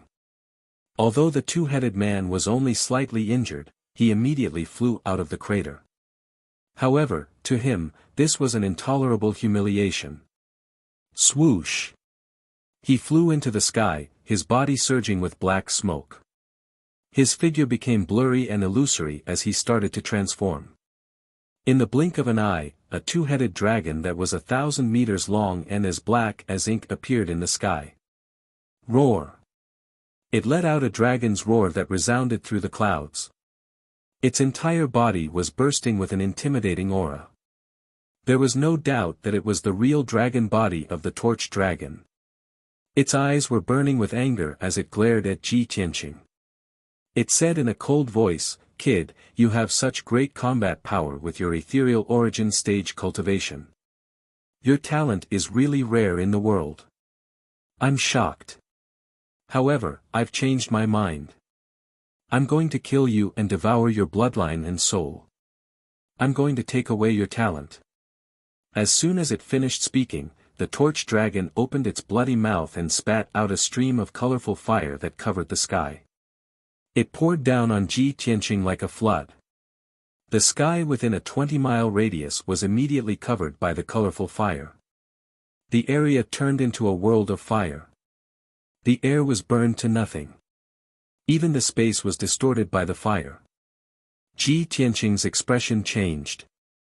He quickly took out the seal of mountains and rivers and entered the space of the magical treasure. Swoosh! The colorful fire covered the sky and the sun, drowning the golden seal of mountains and rivers. The golden light on the surface of the seal of mountains and rivers condensed into a golden shield. In an instant it was burned into nothing by the colorful fire. Then, the golden light of the seal of mountains and rivers exploded. Its power was quickly drained and it was gradually burned red. Ji Tianqing knew very well that with the current power of the seal of mountains and rivers, it could only last for 10 breaths of time in the colorful fire before it was burned red. Then, the seal of mountains and rivers would be damaged and its power would decrease rapidly. It might even be burned into scrap metal. Damn it! I've underestimated the torch dragon's strength. The gap between our strength is too big. It's impossible for me to defeat it. No, I have to leave this place as soon as possible. After I find the boundless stone and strengthen the divine sword, I'll find it for revenge. Ji Tianqing immediately made up his mind to leave this island first. After he strengthened the divine sword and his strength reached the soul-tempering realm, he would come back for revenge. By then, he would kill the torch dragon and take the dragon crystal, dragon bone, dragon blood, and dragon tendons to use as top-notch refining materials. He used all his strength to control the seal of mountains and rivers. He passed through the colorful fire and flew toward the edge of the island. Swoosh! After a few breaths, he flew to the edge of the island but was blocked by the black sky. The golden light of the seal of mountains and rivers had dimmed and gradually turned dark red like lava. He quickly put away the seal of mountains and rivers. Holding the broken sword with both hands, he slashed at the black sky. Sky-splitting sword. Ji Tianqing roared angrily. He activated his lifetime's cultivation and poured all his energy, qi, and spirit into the most powerful strike. Instantly, the broken sword released a dazzling golden sword that was 100 meters long. Not only did this strike contain his most majestic true essence, his most profound attainments in the sword Tao, but it also contained his most focused spirit and soul. This was the sword of man and sword as one, the sword of heaven and sword as one. Its power was unparalleled. It was indestructible and sharp, and its sword qi spread for hundreds of miles. Bam! Amidst the deafening sound, a huge gap was opened in the black sky. The torch dragon's carefully set up island protection array, a soul-level array, was broken by Ji Tianqing's strike just like that. Swoosh! Chapter 10:14. Torch Dragon was the one who set up the island's protective formation, so it naturally knew how powerful it was. When it saw Ji Tianqing break the formation with a single sword and escape the island, it exclaimed in disbelief. How is that possible? This brat's strength is actually so formidable. It was stunned for a moment as it stared at the gap in the pitch-black sky in shock. However, it was an expert at the spirit refinement realm after all and quickly regained its senses and guessed the reason. That's not right. That lad is strong, but that mysterious broken sword in his hand is definitely not ordinary. At that thought, Torch Dragon hurriedly passed through the formation and flew out of the island, chasing after Ji Tianqing at lightning speed. To think that a heavenly essence human lad would have such a secret treasure and coincidentally meet me. Fufu, you're dead meat. Even if I have to chase you to the ends of the world, I'll kill you and take your secret treasure and talent. Torch Dragon glared at Ji Tianqing coldly as it chased after him with all its might. It was a torch dragon that had lived for more than 1,000 years and knew that cultivation was not easy. It was even harder to raise one's strength quickly. Without extraordinary talent, abundant resources and powerful secret treasures, it would definitely not be able to advance to the essence spirit realm. Now that it had encountered such a rare opportunity, how could it miss it? Ji Tianqing was flapping his wings with all his might as he sped through the dark sky. The afternoon sky was filled with gray clouds and the sun could be vaguely seen. The sky looked gloomy and oppressive, just like his current mood. He had only flown for 50 kilometers when he realized that Torch Dragon was catching up to him and was getting closer. Damned Torch Dragon, how dare you try to kill me? Once I break through to the spirit refinement realm, I'll definitely skin you alive. He cursed internally and immediately summoned his sword heart. Stepping on his golden sword, he flew on sword kinesis flight. Swoosh! His speed doubled and he turned into a golden stream of light, leaving Torch Dragon far behind in the blink of an eye. As time passed, the distance between him and Torch Dragon gradually increased. However, Torch Dragon refused to give up and continued chasing after him. About 4 hours later, the curtain of night was about to descend, and the world was shrouded in darkness. Ji Tianqing had already traveled 8,000 miles at top speed, leaving Torch Dragon 300 miles behind. Both parties could no longer see each other's figures, but they continued to fly, not daring to stop. Zhu Long refused to give up no matter what and vowed to catch up with Ji Tianqing. Ji Tianqing also guessed that it was still chasing after him, so he didn't dare to let down his guard and ran for his life. However, he slightly adjusted his direction and flew towards the northwest. When he had flown 1,000 miles away, he had consumed more than half of his true essence, and was completely exhausted. Only then did he stop running and land on an island to rest. Before landing, he had carefully searched the island and confirmed that there were no formations or hidden experts on the island. Then, he used the earth escape technique and hid in the depths of the ground. He hid and circulated his qi to regulate his breathing. He took a few elixirs and consumed more than a dozen spirit stones. After a night of cultivation, he finally recovered from his injuries and cultivation. That night, the island was dead silent and nothing unexpected happened. Torch Dragon didn't chase after him either. Clearly, it had lost him. In the boundless ultimate, it would be difficult for it to catch up with Ji Tianqing once it lost its clues and direction.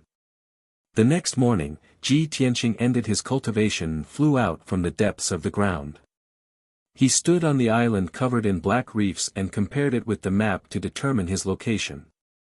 Although he was close to 10,000 miles away from the island occupied by Torch Dragon, he was still in the region where the boundless stone had appeared. Using the nameless island under his feet as a starting point, he began his search. He released his invisible spirit consciousness and enveloped a radius of 2,000 meters as he probed deep into the ground. 2 hours later, he left the island and entered the depths of the sea to continue his search. The sea was extremely deep and he had to dive about 10,000 meters to reach the bottom of the sea. The pitch-black and cold bottom of the sea was dead silent and extremely mysterious. Not only were there unpredictable dangers, but there were also countless mineral veins and even unimaginable treasures buried within. A day passed quickly. Ji Tianqing didn't find the boundless stone, but he found a mineral vein hidden in the rock layer deep in the sea. It was a spiritual crystal vein that was 10 miles long. Not only did it contain countless spirit stones, but it also contained many precious gems. There was no doubt that this was a priceless treasure. Ji Tianqing entered the vein, took out the broken sword, and opened the door to the sword world. The Golden Mountain King and thousands of Earth Spirit craftsmen rushed into the spiritual crystal vein with excitement and anticipation and began to mine without restraint. After a discussion, Ji Tianqing and the Golden Mountain King decided to dig out the entire vein and move it into the sword world. After all, this was a vein that had been growing for many years. As long as the vein wasn't destroyed and placed in the sword world, it would be able to continuously produce spirit stones and gems. After making up their minds, Ji Tianqing and the Golden Mountain King worked together to cast spells and began to excavate the entire vein. Thousands of Earth Spirit craftsmen cooperated with the two of them and dug out the huge vein that was 10 miles long from the bottom of the sea.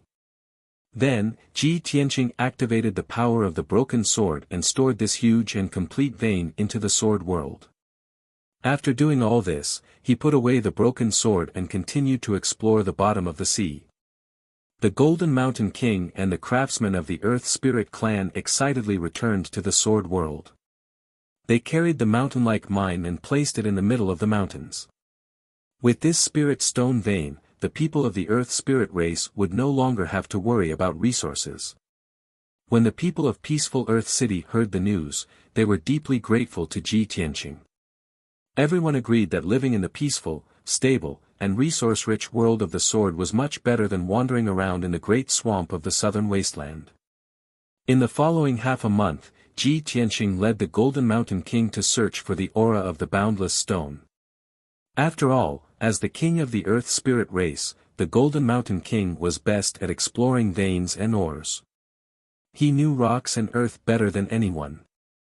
With the help of the Golden Mountain King, Ji Tianqing searched more than 300 islands and searched the deep sea that was more than 10,000 miles wide. However, the two of them still couldn't find any trace of the boundless stone. But they found more than a dozen veins of ore on the various islands and in the dark and cold depths of the sea.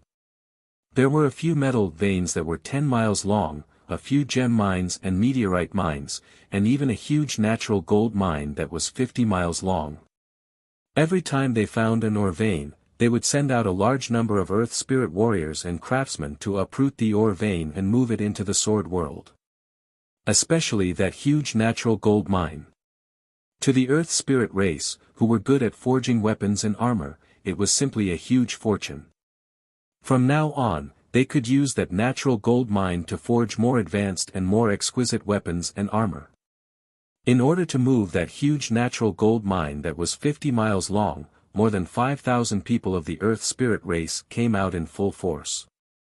Everyone worked together and spent 2 days to dig out the huge natural gold mine and move it back into the sword world. Half a month later, more than a dozen ore veins of various types appeared in the sword world. The value of each ore vein was immeasurable.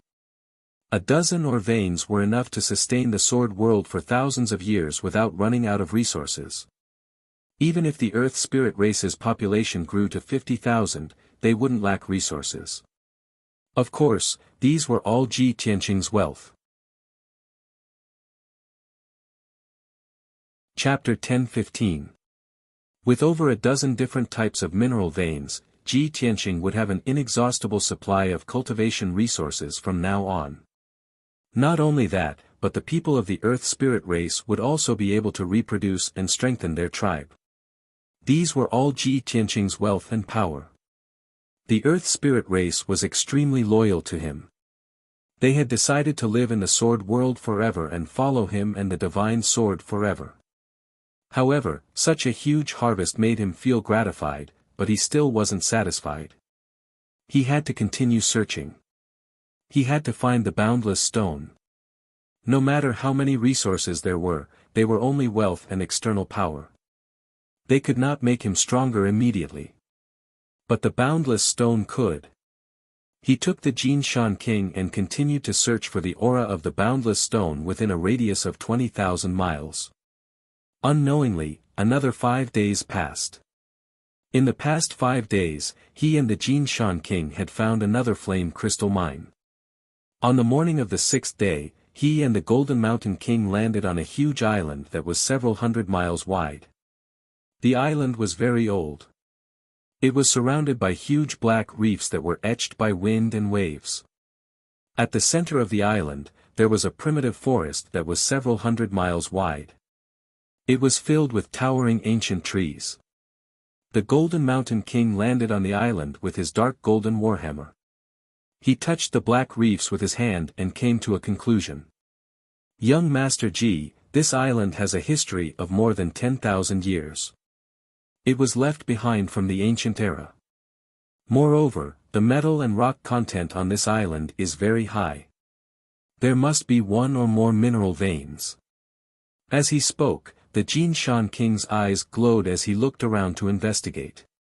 To the earth spirit race, all kinds of gems and metal veins were more tempting than beautiful women and delicious food. Ji Tianqing understood his feelings. He knew that the Golden Mountain King was eager to dig for more mineral veins. He nodded and said, "Then let's search carefully. Even if we can't find the boundless stone, it's still a good thing to dig out a few precious mineral veins. After all, the Eastern Sea's returning ruins is so dangerous. We may not have the chance to come here again. Let's take this opportunity to dig out more mineral veins and prepare for the future." The Golden Mountain King quickly nodded and rubbed his hands excitedly. He carried the dark golden warhammer and stepped onto the island. The two released their spiritual senses and divine soul power to cover an area of several thousand meters.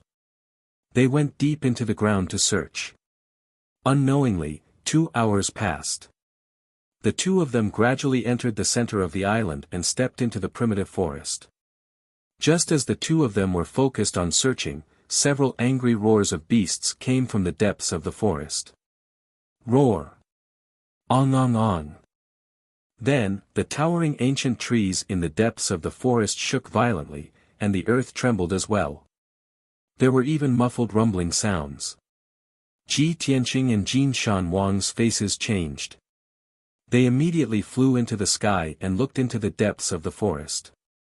Based on their previous experience, they immediately realized that some huge beast in the depths of the forest must have been alarmed.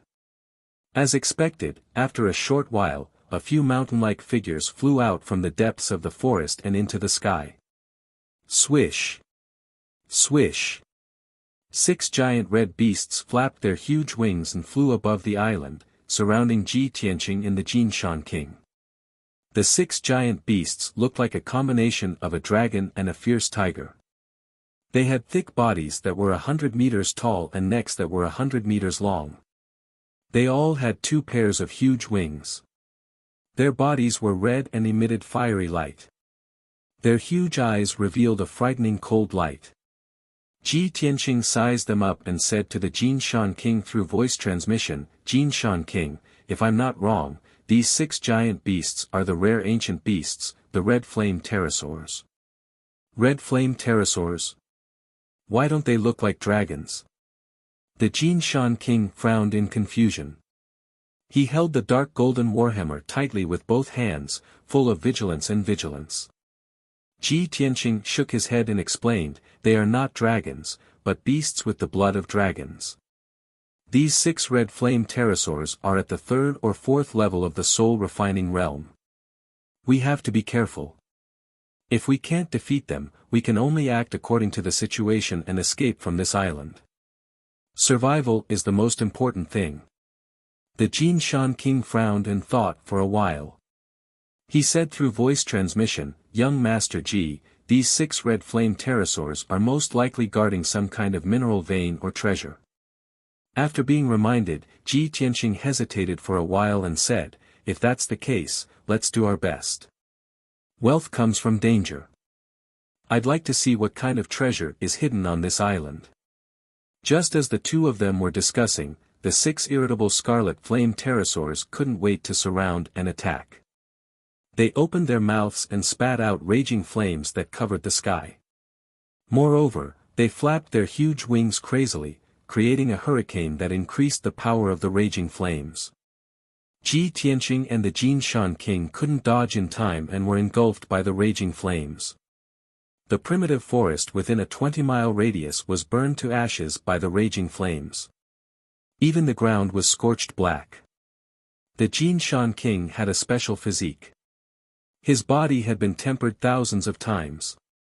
Even the lava couldn't melt him. He ignored the raging flames and raised his dark golden warhammer with both hands. He charged bravely towards a scarlet flame pterosaur and launched an attack. Sky Quake Hammer. Ji Tianqing didn't want to be outdone. He used his golden wings to protect his body and released a metal emperor slash at one of the red flame pterosaurs. Bang bang. 2 loud sounds exploded at the same time. The 2 red flame pterosaurs that were hit were sent flying almost at the same time. The 2 red flame pterosaurs flew 1,000 meters away and crashed into the ruins. They created a huge crater in the ground and raised a cloud of dust. However, they were only slightly injured. It didn't affect their fighting ability. Ji Tianqing and the Jin Shan King's counterattack made them even more furious. They attacked crazily. The other 4 red flame pterosaurs also extended their sharp claws and opened their bloody mouths to attack the 2 of them. Instantly, the 2 of them were besieged by the 6 red flame pterosaurs. They were beaten to a pulp and could only keep dodging. After fighting for half an hour, half of the island was turned into ruins. The ground was scorched and cracked like a spider web. The earth-shattering commotion spread to a radius of several hundred miles. Both Ji Tianqing and Jin Shan Wang were heavily injured. Their bodies were riddled with wounds, and blood was gushing out of their wounds. They had used up a lot of their true essence. Their strength was rapidly weakening. However, the 6 red flame pterosaurs didn't end up well either. One of the red flame pterosaurs had its spine and 2 of its wings broken by the Jinshan King's dark golden war hammer. It ran away in a bloody mess. The other red flame pterosaur was also charred black by Ji Tianqing's thunder spiritual eyes.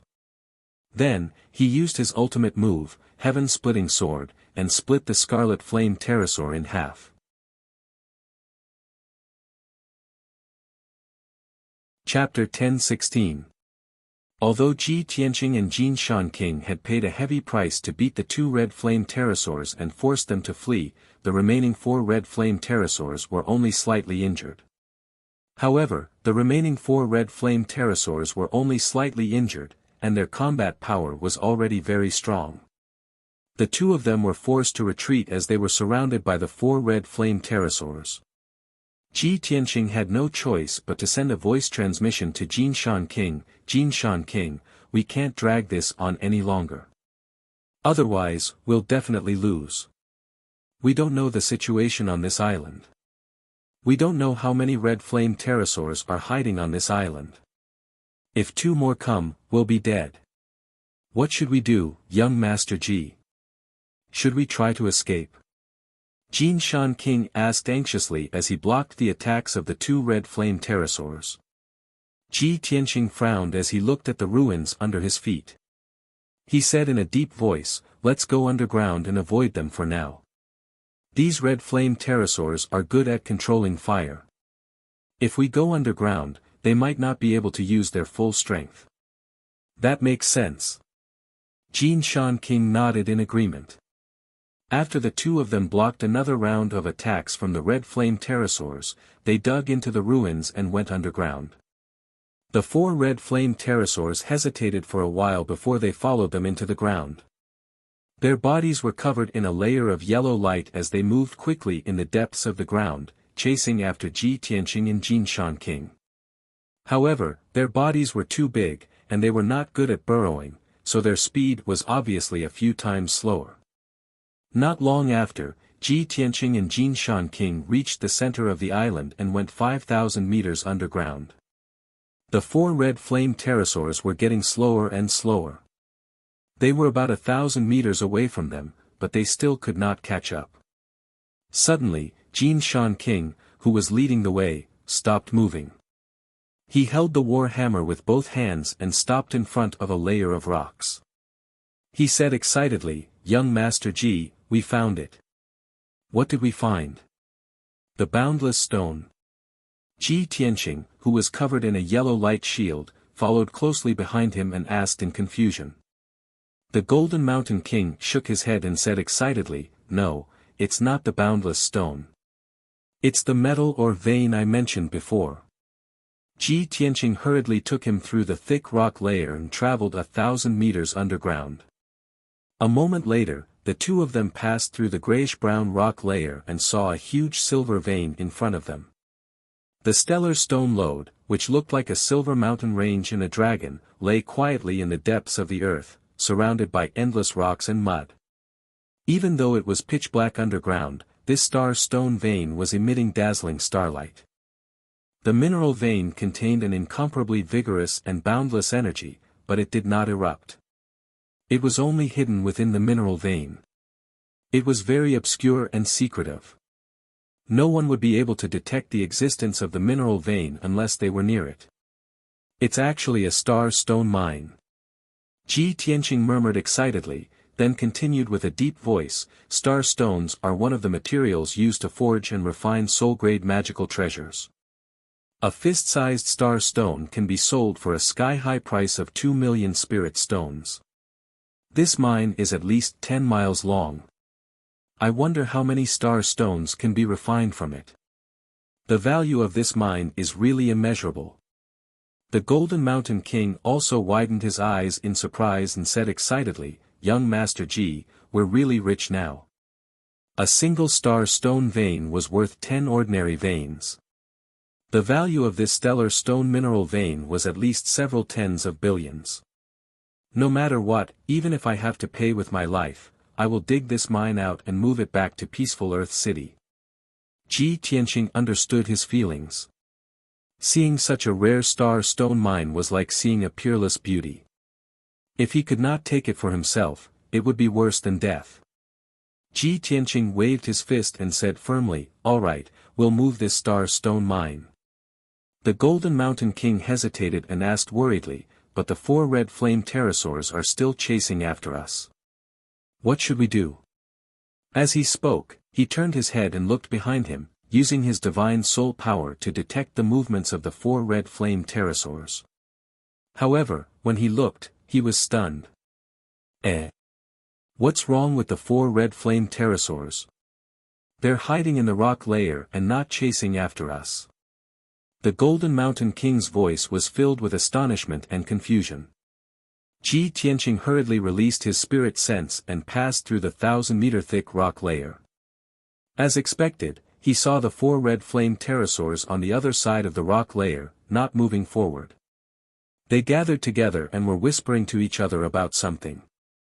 Judging from their expressions and eyes, they seemed to be in awe and fear of the star veins in the rock stratum. Such a strange reaction made Ji Tianqing frown. He had a bad premonition. Golden Mountain King, those red flame pterosaurs have been on the island for a long time. They know the island better than we do. Judging from their expressions and reactions, there seems to be something wrong with this star stone mine. Perhaps there's something that they fear and respect.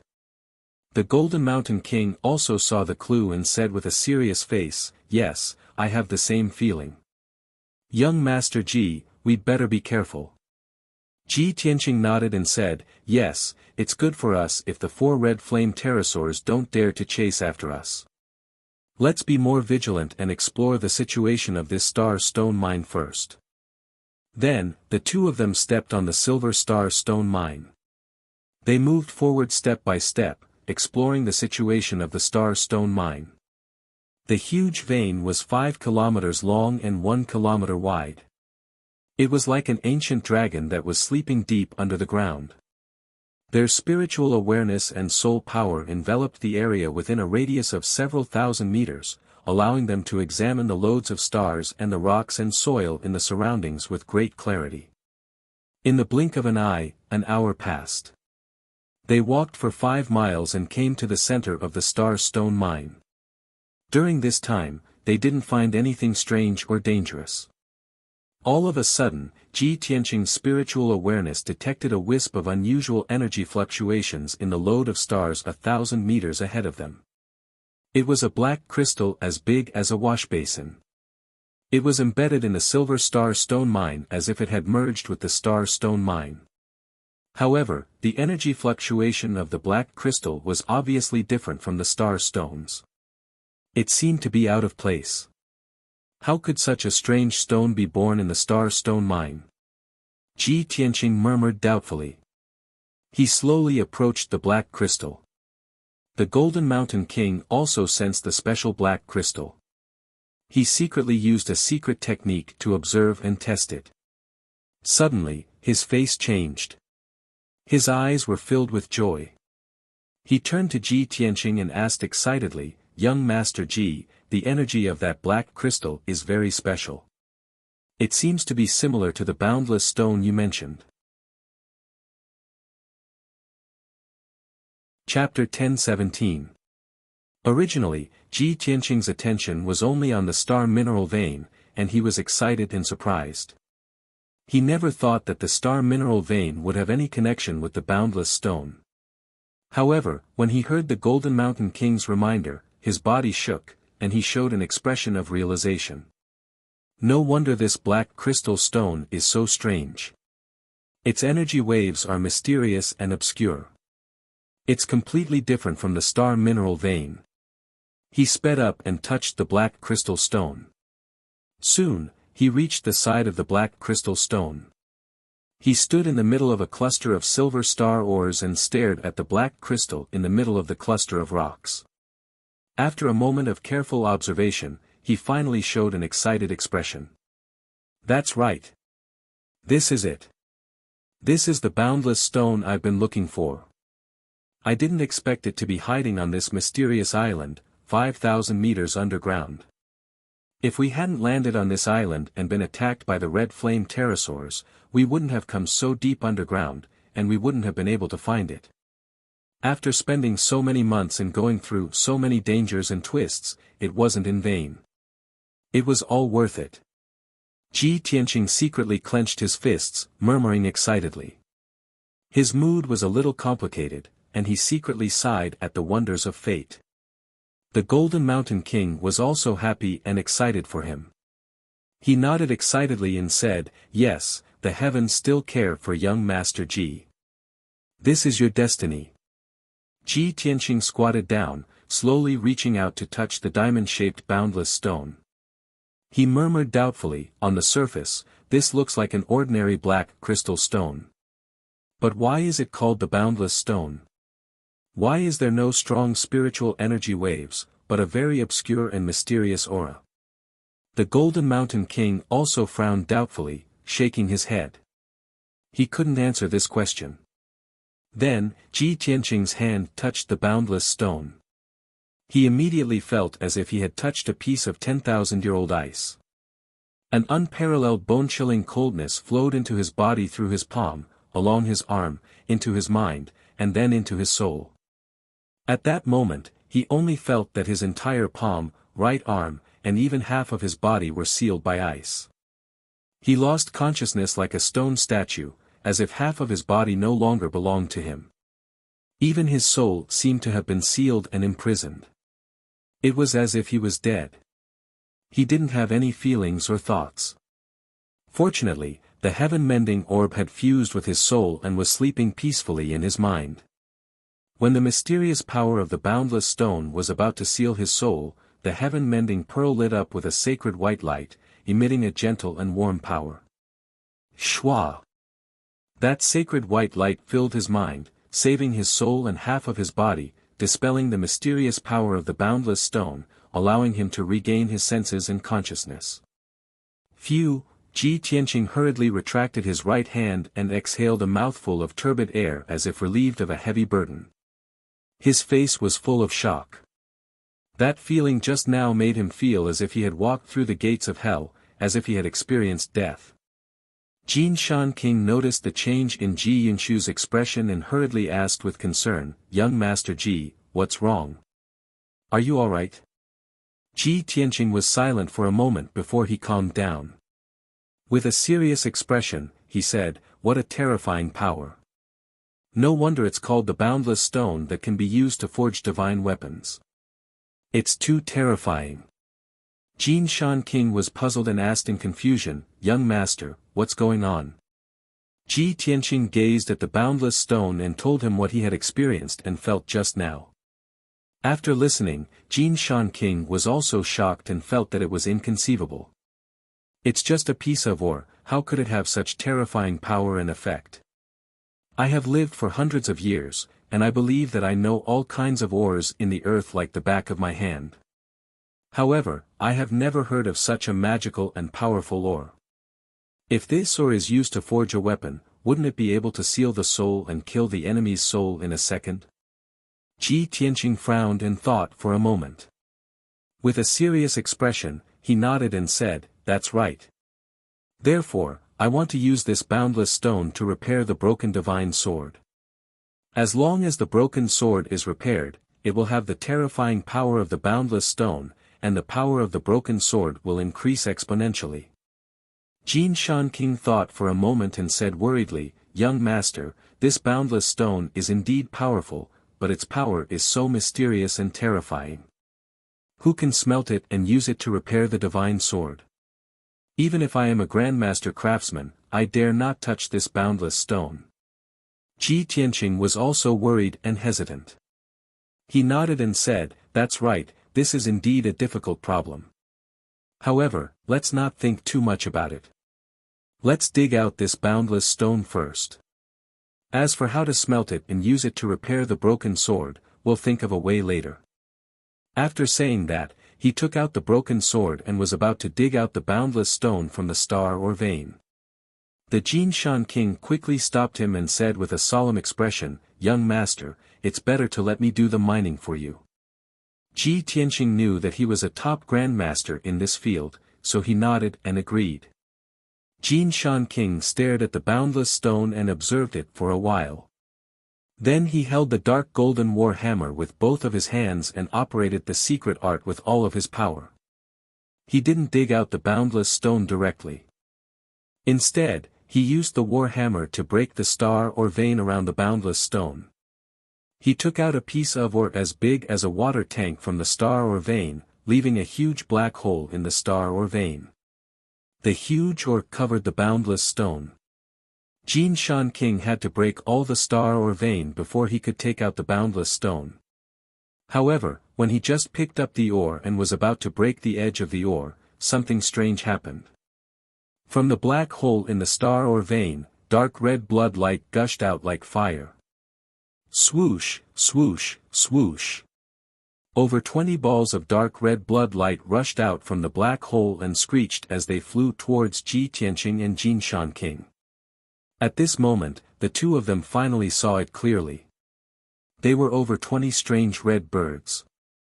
The strange birds looked like crows and three-legged birds.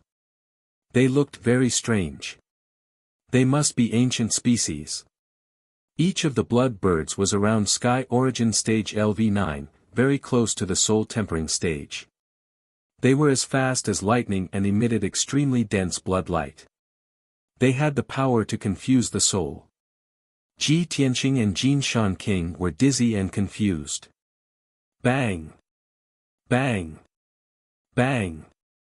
Amidst a series of muffled sounds, the two, who were caught off guard, were sent flying by a flock of blood birds. They fell miserably into the star vein. However, the sudden turn of events left the two of them a little confused. However, the two of them immediately reacted and used their secret techniques to attack the flock of blood birds. Swish! Swish! Ji Tianqing released golden sword light that covered the sky and ground. He cut over 10 blood birds into pieces and scattered them in the star or vein. Jin Shan King also swung his war hammer and used the white light of his divine soul to kill over 10 blood birds. The group of blood birds was finally killed. The star or vein quieted down. Ji Tianqing picked up the stone that was as big as a water tank and placed it into his interspatial ring. Then, he brought Jin Shan King back to the black hole and observed it carefully. Below the water tank-sized black hole, white light was faintly surging, forming a vortex. The white light vortex emitted the power of space. It was like a portal that led to an unknown place. Seeing this, Ji Tianqing and Jin Shan King looked at each other with surprise and anticipation. I didn't expect there to be a portal under the boundless stone. I wonder where this portal leads to. Young master, according to my experience, this kind of space vortex hidden deep underground is very likely to be the entrance to a secret realm. Entrance to a mystery realm? Ji Tianqing raised his eyebrows and said seriously, other than a mystery realm, it could also be an alternate space. Chapter 10:18. Ji Tianqing and Jin Shan King both understood that opportunities often came with dangers. Just like just now, they were besieged by a few flaming pterosaurs not long after they landed on the island. They were severely injured and had to escape to the depths of the earth to hide. That was how they found the boundless stone by chance. Now, the space vortex in front of them could be the door to the treasure or the passage to the forbidden land of death.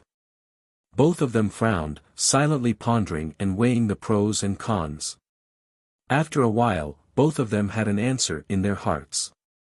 They looked up at each other. Jin Shan King said solemnly, "Young Master Ji, whether it is the star mineral vein or the boundless stone, they are both rare treasures. I believe that the space vortex hidden in the star mineral vein must be extraordinary and mysterious as well. This is a once-in-a-lifetime opportunity. It will be a pity if we don't go in and take a look. We will regret it in the future." Ji Tianqing nodded and said, "That's right.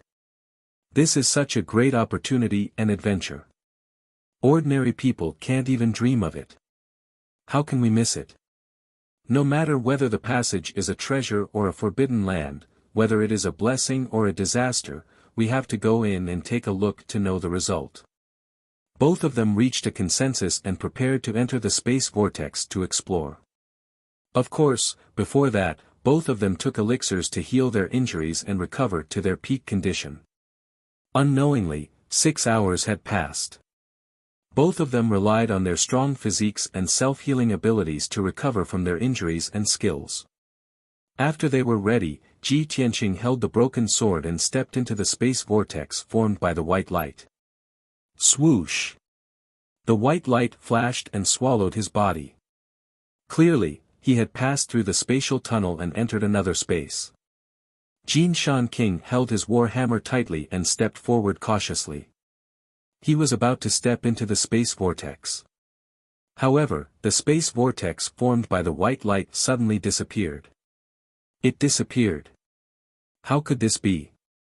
Gold Mountain King was dumbfounded. He stared at the black hole, his eyes filled with shock and worry. How could the space vortex suddenly disappear?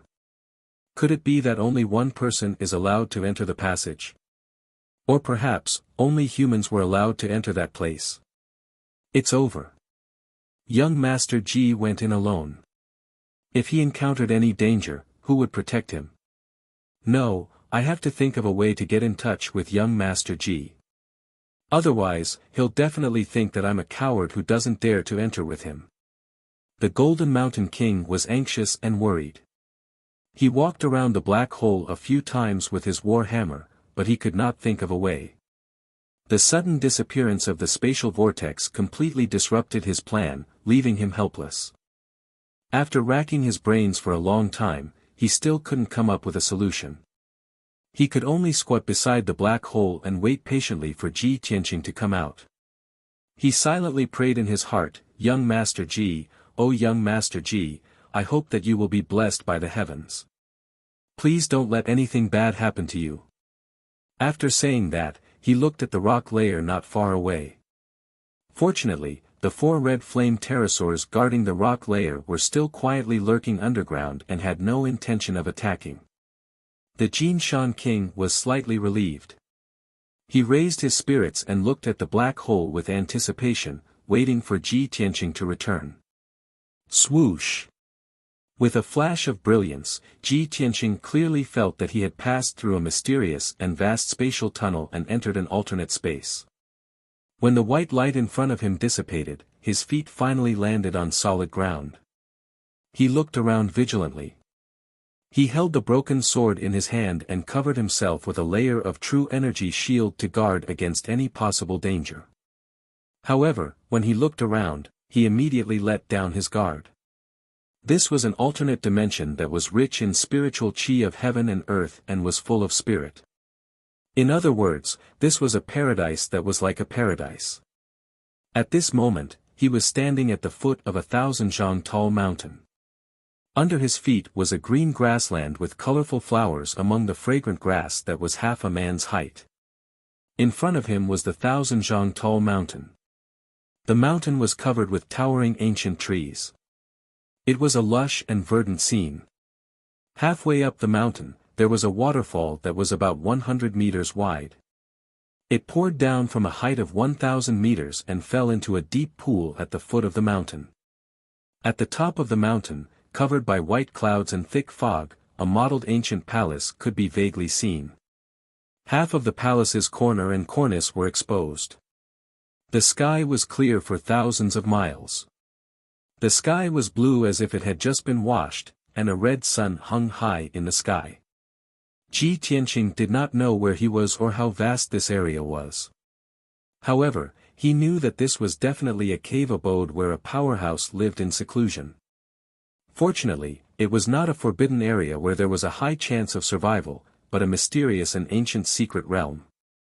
With the broken sword in hand, he strode across the green grassland towards the tall mountain. At the foot of the mountain, there was a 5-foot-wide bluestone staircase. It followed the steep mountain up and connected to the palace at the top of the mountain. Originally, Ji Tianqing could fly into the sky and directly land on the mountain to see what was going on.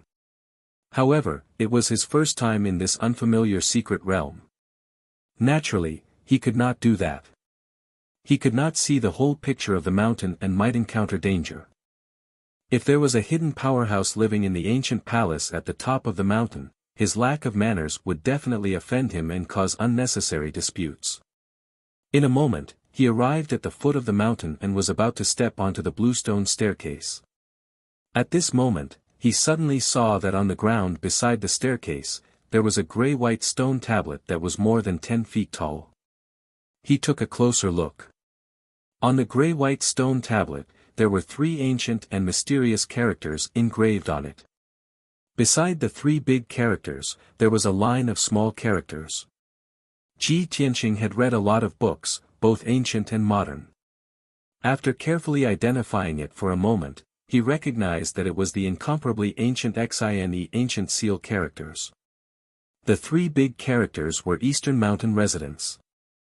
And the line of small characters beside it was a sentence: cultivate one's body and mind, observe the heavens and read the world, lie drunk in the clouds and smile at the world. Ji Tianqing was suddenly filled with deep veneration. He thought to himself, Eastern Mountain Residence should be the name of this cave abode. He didn't know who the owner of the Eastern Mountain Residence was, to be able to say such bold and majestic words. It seems that the owner of Eastern Mountain Residence must be a peerless powerhouse living in seclusion. Otherwise, he would not have such an arrogant aura. He sighed in his heart and was about to withdraw his gaze. However, he suddenly realized that the gray-white stone tablet was actually made of precious psychic white jade. His body shook again, and his eyes were filled with shock. He exclaimed in disbelief, the psychic white jade is a precious material for refining weapons. A piece the size of a fist can be sold for a high price of 100,000 spiritual stones. An entire piece of psychic white jade that is 10 feet tall is a rare treasure in the world. It can be called a priceless treasure. Chapter 1019. The rare psychic white jade was actually treated as an ordinary stone tablet and placed in the grass at the foot of the mountain. Ji Tianqing could not imagine how divine the owner of the Eastern Mountain Residence, who treated this priceless treasure like a stubborn stone, was. His heart throbbed for no reason.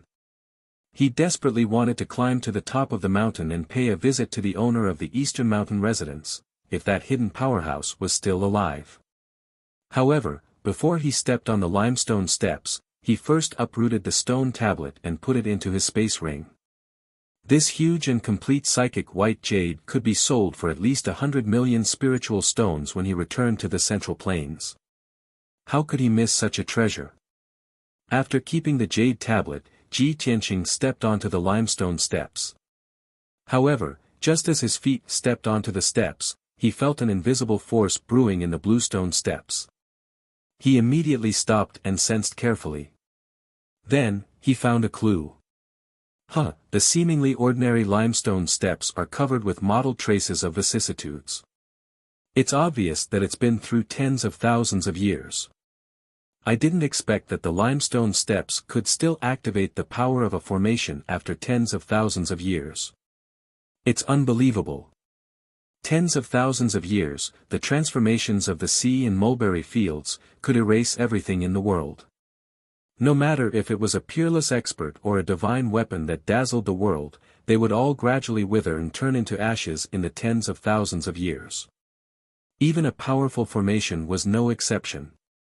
In the end, its power would be exhausted and it would gradually disappear.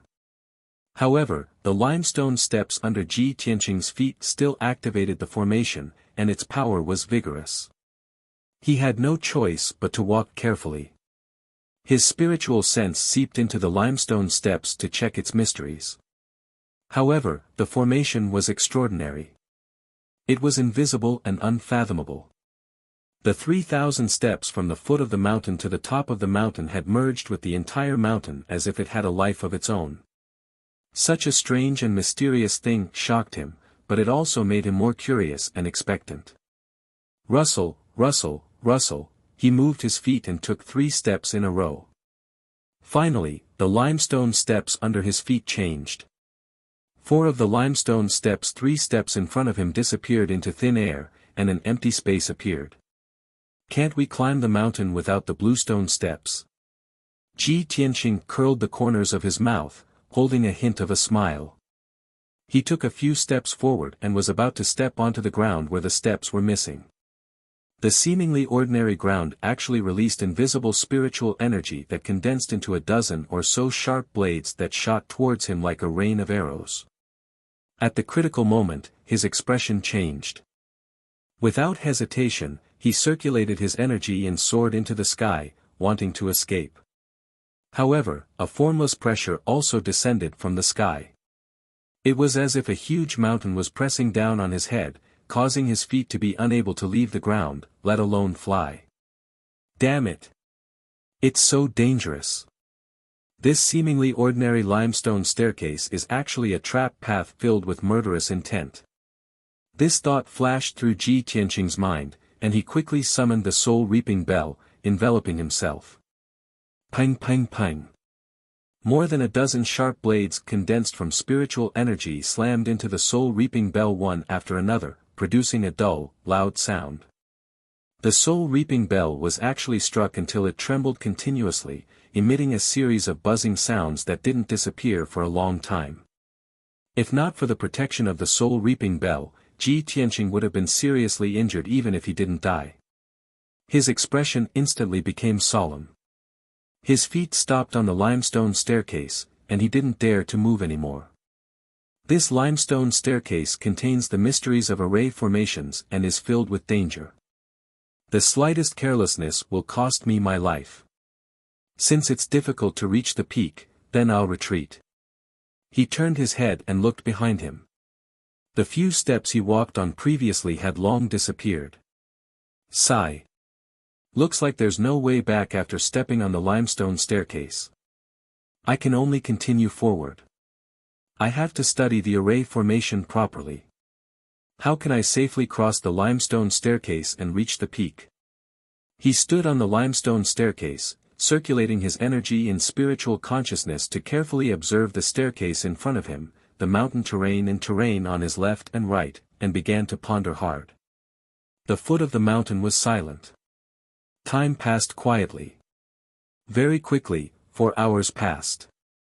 Ji Tianqing frowned and pondered for a long time. Suddenly, a flash of inspiration flashed through his mind, and he revealed a relieved smile. I see, I understand now. The owner of this eastern mountain residence prided himself on his ability to observe the heavens and see the world. Clearly, he was a supreme expert that surpassed the soul refinement realm. He lived here in seclusion and casually set up an array formation that could merge the limestone staircase with heaven and earth, borrowing the power of heaven and earth to operate it. Even after tens of thousands of years, as long as this mountain is not destroyed, the array formation will not wither and dissipate. If I want to break the array formation, I have to borrow the power of heaven and earth to fight with force. He thought of a way to break the array formation and immediately began to act. He circulated his energy and activated the soul-reaping bell to protect himself. He burst forth with all his strength and charged forward. Swoosh! The soul-reaping bell protected him as he charged through the empty space and rushed forward as fast as the wind towards the limestone staircase. Dozens of sharp white blades of light shot out from the grayish-brown soil and attacked him from all directions. Bam! Bam! Bam! In a series of muffled sounds, the soul-reaping bell trembled and let out a dull buzzing sound. Ji Tianqing finally crossed the empty space 10 steps away with great difficulty. When he landed on the limestone staircase, his face was already pale and blood seeped out from the corner of his mouth. The soul-reaping bell's power was almost exhausted. It was dim and no longer had any power. Fortunately, he successfully charged through the empty space and landed on the limestone staircase. He could successfully begin to break the array formation. Advance 4 steps, retreat 2 steps, advance 3 steps, retreat 1 step, he muttered in a low voice. He took 4 steps in a row and then retreated 2 steps. The limestone staircase was indeed safe and did not release any powerful attacks. He silently chanted the formula to break the array and borrowed the power of heaven and earth to offset the power of the array formation on the limestone staircase. He continued to climb up. Unknowingly, an hour had passed.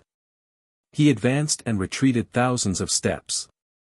Finally, he crossed more than 1,000 steps and arrived at the waist of the mountain. During this process, he was safe and sound.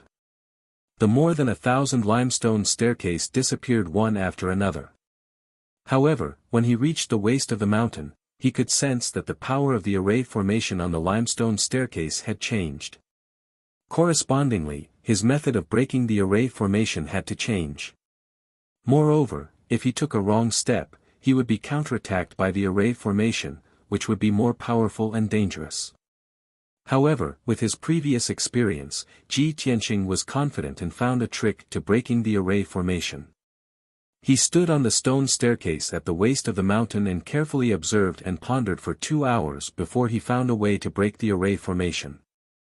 4 hours later, he finally crossed more than 1,000 steps and reached the peak of the mountain from the waist of the mountain. When his feet left the limestone staircase and successfully reached the peak of the mountain, he relaxed and let out a long sigh of relief. He rested for a moment before stepping onto the square at the peak of the mountain. Chapter 10:20. That ancient-looking palace had obviously been there for tens of thousands of years.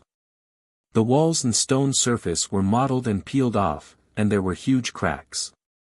The octagonal cornice of the palace was originally exquisite and beautiful, but now it was broken, and even a few corners of the cornice were broken. Ji Tianqing probed with his spiritual consciousness and found that there was still a large array protecting the palace. Although the power of that array had been weakened to the extreme, it was still a spirit soul. However, it was a primordial soul-level formation after all. Even if it only had 10% of its power left, it was still not something that he could easily break. The gate of the palace was tightly shut, and an invisible array formation shield enveloped the entire palace. The huge square was paved with precious celestial spirit jade, and it happened to be square, like a huge chessboard. On the ground of the square, dark golden bricks were laid out in crisscrossing lines. This square with a radius of 200 meters was indeed a huge chessboard. There were more than a dozen chess pieces on the chessboard, and there were more than a dozen stone sculptures that were taller than a person. Some were carved as lions, some as tigers, and some as cheetahs, giant elephants, and flying eagles. Although each stone sculpture was lifelike, and the carvings of the beasts looked very lifelike. However, these stone sculptures had been there for too long, and they were mottled and full of cracks. There were also 2 piles of gray stone fragments on the east and west sides of the square. Ji Tianqing observed for a moment and found that they were broken pieces of many stone sculptures of beasts, and they were crushed by someone. It seems that the owner of the Eastern Mountain residence used the square as a chessboard and played chess here. He was playing the beast chess of the ancient times, and I have seen it in ancient books before. It was a kind of chess that was fierce and murderous, and it contained the Tao of heaven and earth, and the truth of martial arts. Until now, the ancient beast chess had been lost for many years, and there were very few people who still knew about it. I wonder who the owner of the Eastern Mountain residence was playing with. What was the final outcome? Ji Tianqing stood in the square, staring at the remaining dozen chess pieces on the chessboard, and couldn't understand it after observing for a long time. Helpless, he could only put down the beast chess for now and cross the square to the palace gate. The ancient bronze door had long been rusted. Even the door knocker and the carvings of the mythical beasts on the door had been corroded and damaged. He stood in front of the door and opened his pure heart Dharma eye. He used his spiritual sense to carefully observe the array and ponder how to break it. 1 day, 2 days, 3 days, Ji Tianqing was immersed in the wonders of the primordial spirit grade array formation, racking his brains to think of a way to break it, and actually forgot about the passage of time. Very quickly, 5 days passed. It wasn't until the morning of the 6th day that he finally woke up as if from a dream and closed his eyes. Then, when he opened his eyes again, his eyes were clear and firm, surging with a trace of joy. He slowly stretched out his hands, and golden light surged in his palms. He waved his palms and shot out arcs of light, which condensed into mysterious patterns and poured them into the bronze gate. After repeating this over 100 times, he was exhausted, and half of his power had been consumed. Only then did the bronze door light up with a dim golden light. After shaking a few times, it slowly opened to both sides. Great! After 10,000 years, the Essence Soul Grade Grand Formation has weakened to such an extent, yet I was actually able to break it with my own hands. It's truly inconceivable. His heart was filled with excitement, and he was proud of his attainments in array formations. After the bronze door opened, he couldn't wait to step through the door and enter the palace to see what was inside. Behind the door was a vast courtyard. Originally, the courtyard should have been clean, the stone path wide, and there should have been rare spirit trees, spirit flowers, and rare herbs in the garden. However, the courtyard was now filled with dust, which had condensed into hard soil. There was only soil and floating ash left in the garden. The spirit trees and rare herbs had long turned into ashes and melted into the soil. Ji Tianqing walked through the courtyard, and as he walked towards the main hall, he pondered, this Eastern Mountain residence should be the cave residence of a certain powerhouse from 10,000 years ago. Now that 10,000 years have passed, even if that hidden powerhouse had the strength of a god, he should have already passed away.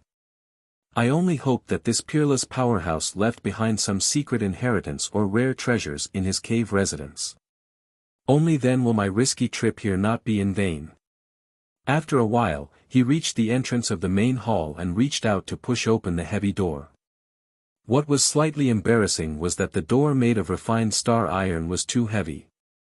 When he pushed the door, he used too much strength and directly pushed the two doors to the ground, crashing into the main hall with a loud boom. The entire door frame had been destroyed. The two doors of refined star iron weighing 50,000 pounds had crushed two large holes in the floor of the main hall, and dense cracks had appeared. Refined star iron. It's also a precious material for refining soul-grade magic treasures. The owner of Eastern Mountain Residence actually used it as a door. What a waste! Ji Tianqing sighed in his heart. With a thrifty attitude, he lifted the two doors and put them into his spatial ring. Then, he carefully observed the dimly lit main hall. The spacious main hall was decorated very simply. Other than the 6 vermilion pillars that supported the dome, there were only a few stone sculptures in the main hall, and a few murals of mountains and rivers on the walls. Other than that, there wasn't even a throne in the main hall. There was only a praying mat made of heavenly fire spirit jade placed on the seat of honor in the main hall, covered by a thick layer of dust. Ji Tianqing waved his hand to sweep away the thick layer of dust. Only then did the praying mat reappear in the light of day, shining with a crimson brilliance and emitting a turbulent and violent energy. Without a doubt, this priceless praying mat had also become his. He walked around the main hall and didn't find any valuable treasures. Then, he left the main hall through a side door and entered a study. This study was very spacious and bright.